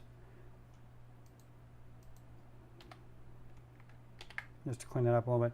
You can change any of them you want. You can manipulate them however you want. You can add colors, like under separate colors here. I'm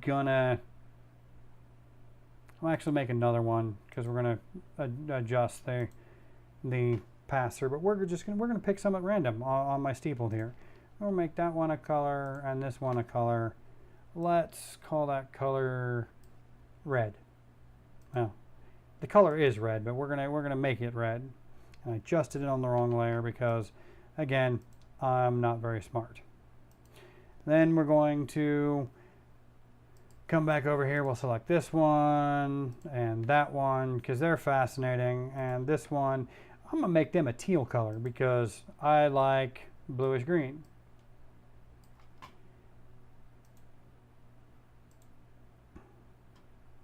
Now we deselect that, come over to our blending options. Overlay gives us a really nice texture there. We're going to turn down the opacity just a little bit because the colors are a little strong. And you can customize everything as you go. So what we've got here is our little city. I'm going to turn back on our flat roof buildings. And yes, our buildings look flat. Well, how do we fix that? And also, I'm going to bring my flat roof buildings up because this one shadows the one underneath it. And what we're going to do is I'm going to make another group here just because I'm fond of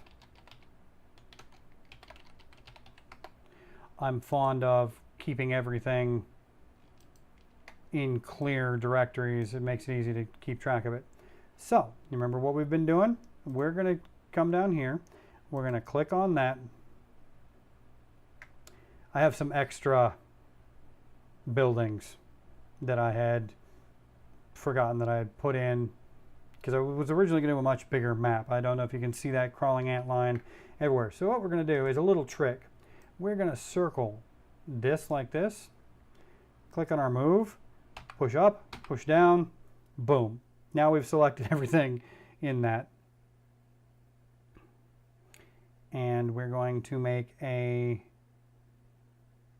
new layer that I'm going to bring up into here that we're going to call Steepled Shadows. Make sure that we have a black, do a fill, deselect, move.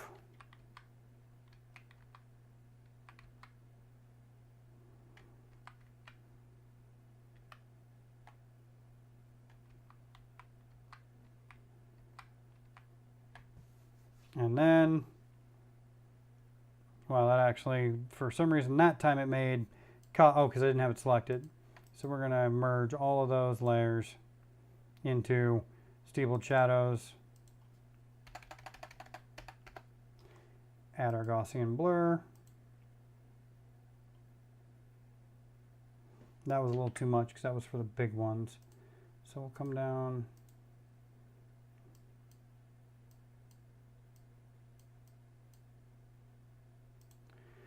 And there's our town. Now, we're missing a couple things, and I will show you how to finish those out in the next section. And I'll see you in a few. Okay.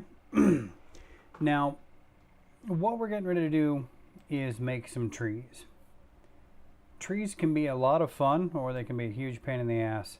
But what we're going to do is I'm going to move them down below the wall and close out and twirl up the buildings. Depends on how you want to handle it. Sometimes trees are going to be taller than the buildings, other times they won't. Today I'm going to go with taller than the buildings, and like I said, we're going to put them under our wall layer. And we're going to click on the tree base. Now we're going to use a little trick here. I'm going to go into my brush tool. I'm going to select my 38 because we've been using that. Then we're going to come over here. We got brush presets, which you can access through the window. Oops, not brush presets, sorry. My brush panel, which you can get through there. And what we're going to do is we're going to click on scattering. And when we scatter, we can actually change. Let me see if that's right. Yep. We can actually change. It wasn't acknowledging I was using a tablet at the time. We can change exactly how the brush functions. Sorry about that. And we're going to scatter it a little bit more, because that allows us to come in here on this layer, and we're going to put some trees. And we adjust their size by pressing harder. Now that scatters a little bit much, so I'm going to bring it in just a little bit. We want it kind of to be restrained when we do this, but when I go very lightly, we get very little trees. When I go a little heavier, I get bigger trees. And if we want to make a dense patch, like right here, I'm going to put some in over in this area. Just a little park here, little park there. And by going back and forth over it, we end up with a section that actually resembles a little bit of a park. Do it a couple times, a little bit of a circle, and my only issue is that goes over my road a little bit. So what we're going to do is I'm going to come over here, select my magic wand tool, and we're going to scale that just a little bit, so it's not over the water or over the street. And then deselect. And I think we should have, whoops, come back over here to this. And I think we should have a little bit more along here.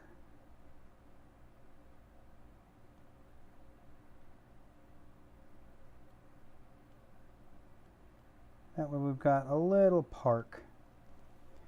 And this time I'm going to select it by circling it.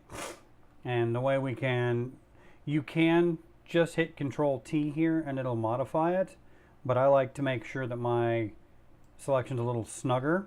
So click over to Move tool, and then nudge it up and down. I'm going to bring that in like this, just a little bit. So now, when we deselect that, our city has a couple small parks. We should probably, and because it's doing a little bit, I'll make it a little bit bigger so I can just do really lightly over here and like right along there. Why is that so light? Ah, that would be because I need to step back. Somehow I accidentally selected a different layer. And I'm sorry I'm a little sniffly. For some reason, my allergies are acting up and they didn't start until I was working on this. And see, here we've got trees that are going to be a little bit taller than that building. I think that'll look actually pretty good.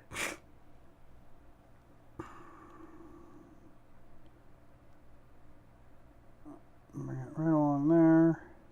So we got, like I say, a little bit more park. A little bit here.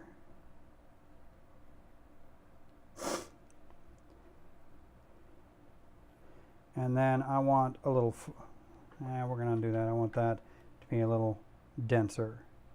I want a little forest here with some smaller trees around the edges.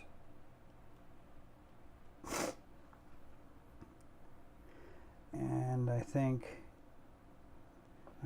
this is where we're going to increase our scatter. Because what we want to do is have some clumping. Let's see how that looks. Yeah.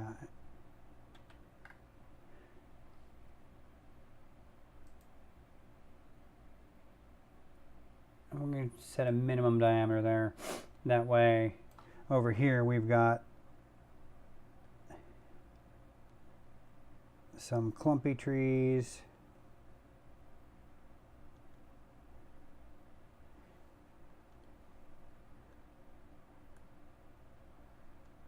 Beginnings of a forest over here.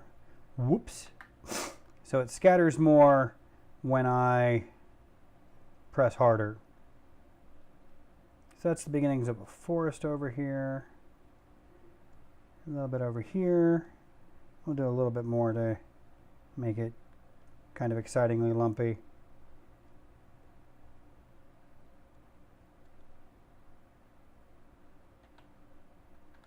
I step back a little bit because I didn't like the way that came out. Didn't like that either.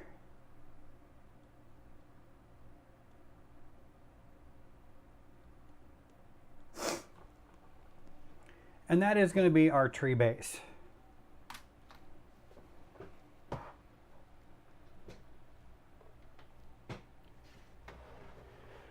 And now what we do with that is going to be basically the same thing we've been doing over and over and over in this project. We're going to make a new layer. We're going to call it foliage. And we're going to click on our tree base. We're going to come up here to foliage and make a matte. We're going to turn this off. We're going to give it a fill. Make sure it's not on the matte layer. And those are our trees. Come over here. Go back into our textures. I have some neat tree textures. I really like this one because it stands out against my grass that I chose. So we're going to make it a pattern. And then we're going to double click here. Going to apply our pattern. And we want to scale that so that it looks kind of like trees. See that? Now, here's where we're going to be a little tricky. Our trees don't look very good right now. So what we need to do is we need to give them a little bit of a texture. And that's where the layer style comes in. We did the pattern, and actually I'll zoom in so you can see what I'm talking about. It doesn't look, swing out those brushes. It looks okay, but it doesn't really sell what we're going for. So we're going to come back over here, double click on this, go into our bevel, make sure we're on it. We're going to, well, I'll show you that here in a second.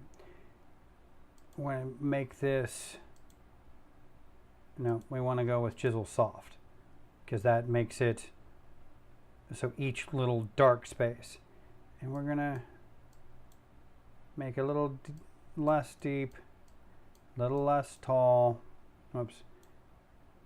We do want to soften it a lot, like this. There we go. Now, click on texture. We want to select our texture. It literally adds some bumpiness and curviness based on our pattern. So now we have what looks like some 3D trees. We can actually, whoops, see? And how do we finish out that appearance? We come over here to our trees base. We're going to control click on it again, make a new layer, tree shadows. And we're going to fill that with black, deselect it, and you know this by now. We're going to go in and we're going to give it a Gaussian blur.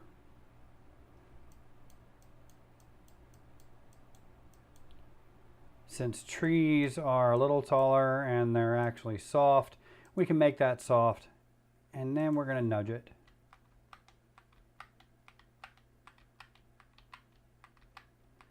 Now that looks pretty cool, but our problem that you're seeing is the edges of the trees are kind of hard, and that's not going to work for us. And I'm actually going to come back in here under Gaussian blur. I'm going to add a little bit more blur on that shadow.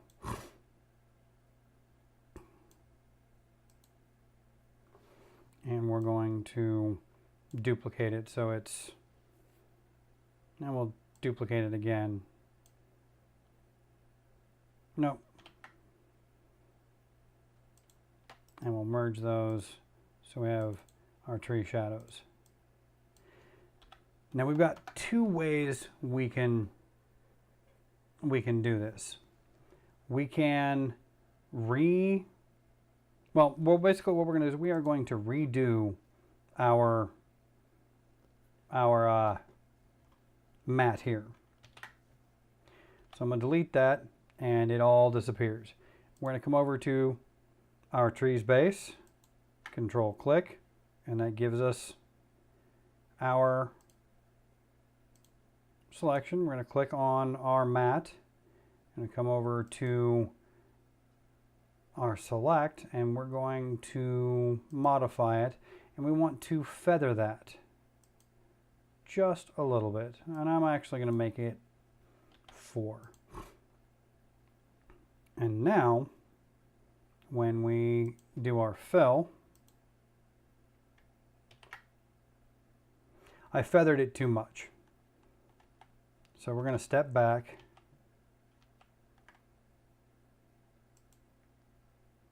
modify, feather by 2.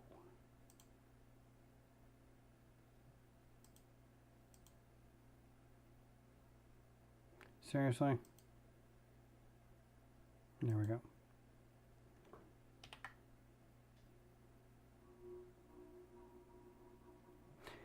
And then we can come in with any of the fancier brushes and soften out those edges if you like. And I kind of want to, on that section, give me a second, I'm grabbing my pad here.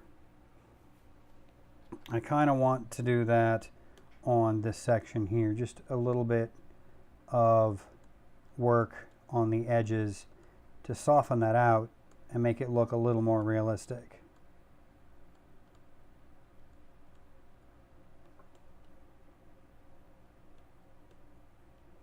Just a little scrubbing like that. And as I was saying earlier, you can use the built-in Photoshop brushes.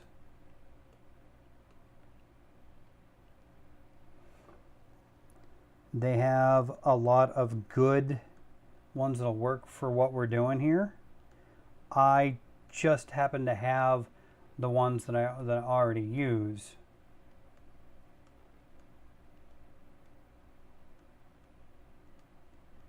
So I'm going to use them a little bit. See, I'm got my flow really low. My flow's right here. So I can make it lighter and darker in different areas and give it a more natural feel to it, you know?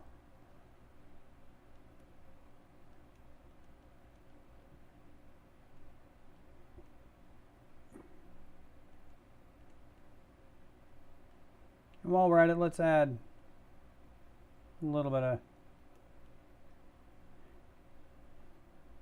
let's go ahead and step back on that, because that requires a smaller brush. We can literally sit here and do this and give them some trees right there.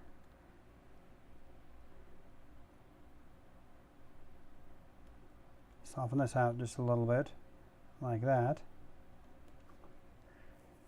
And now we have some pretty good looking trees for this area. They stick over some roofs. They come over here. Now, since we adjusted those tree shadows just a little bit, we should make some additions for the stuff that we just did. And I'm going to come back up here because I think this needs a little, a little bit of cleaning up there to look a little better.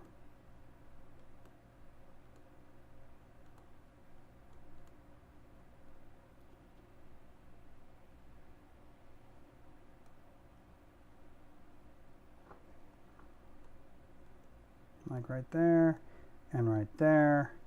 And then we come back down here to our tree shadows and throw a little bit in over there because that's what we just worked on. A little bit here. Now, and actually I'm going to harden up right here because that didn't look right. There we go. So, I could do a lot more work with this, but this is our tutorial map. So the last things we need to do is we need to figure out what these two, these two sections are.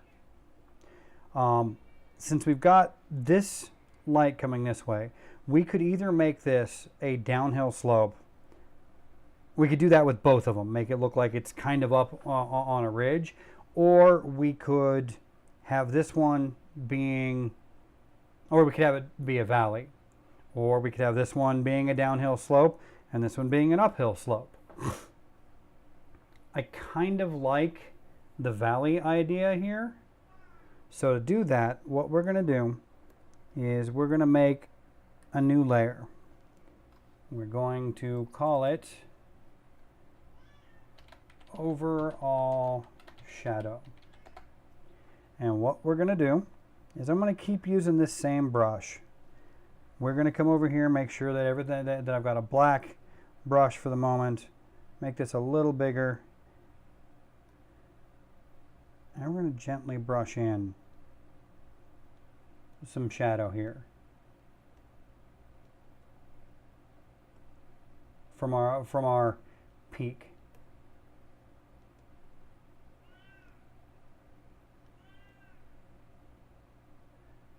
So you got this chunk of rock overlooking the city, and it casts shadows across everything. And we want it to be a little more pointed. And my cat is complaining because I'm doing this and not playing with her. And then on the other side, we're going to flip that over, and actually I'm going to make that a new layer just because.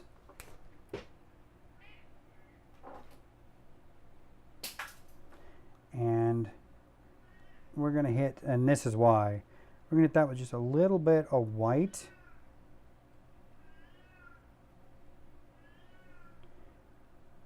And then I'm going to make it very, very, very pale. I have no idea what that was about. Very, very, very, very pale yellow to reflect some sunlight. We're just going to barely touch it. Meep, stop. And then we're going to play with our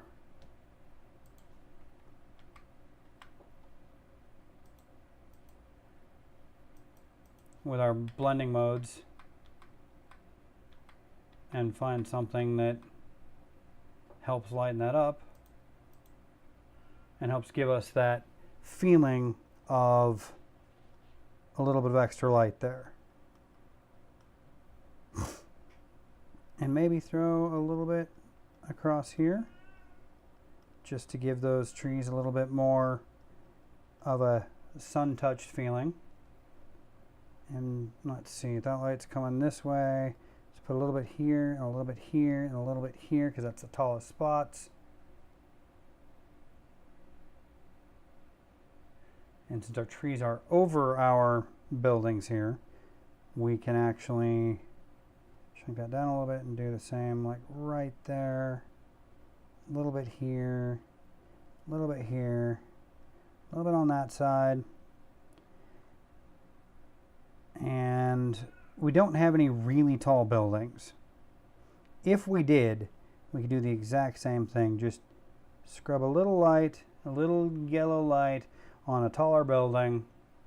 But we don't need to do that because we don't have any really tall buildings. And that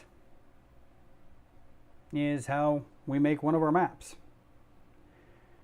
Now, the final thing to do is to give it a name and label it. And the way we can do that is pretty simple. You just come over here, use a font you like. I've been using a couple different ones, but we're going to call this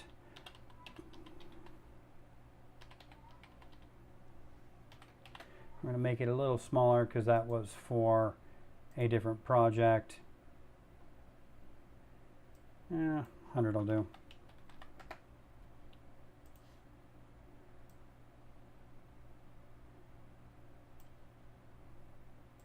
And we're going to select that and make that white. Oops. Give me a second here.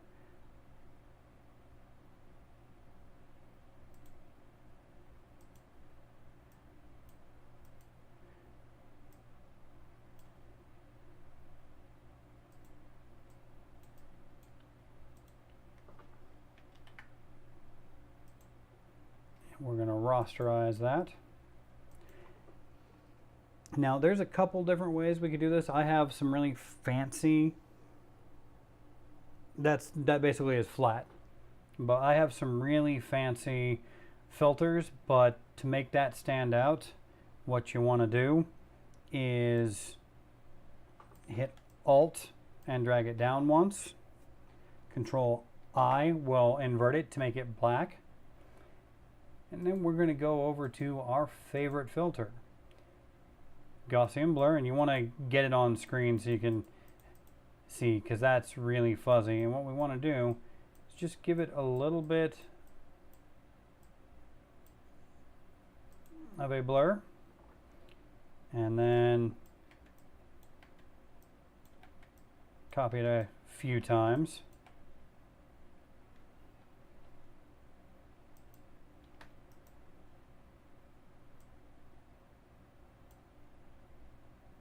And there you have a map. Now, going here, I would actually recommend that we throw a little bit of a bevel on that, just because. If you take a look there, it gives it a really nice look. And that's our map. I hope you found this tutorial useful. Check back for more tutorials. We're probably going to be getting into building mapping soon, or very possibly our next one may be world mapping, because I've got some stuff we've been doing with that. But check back soon. Thanks.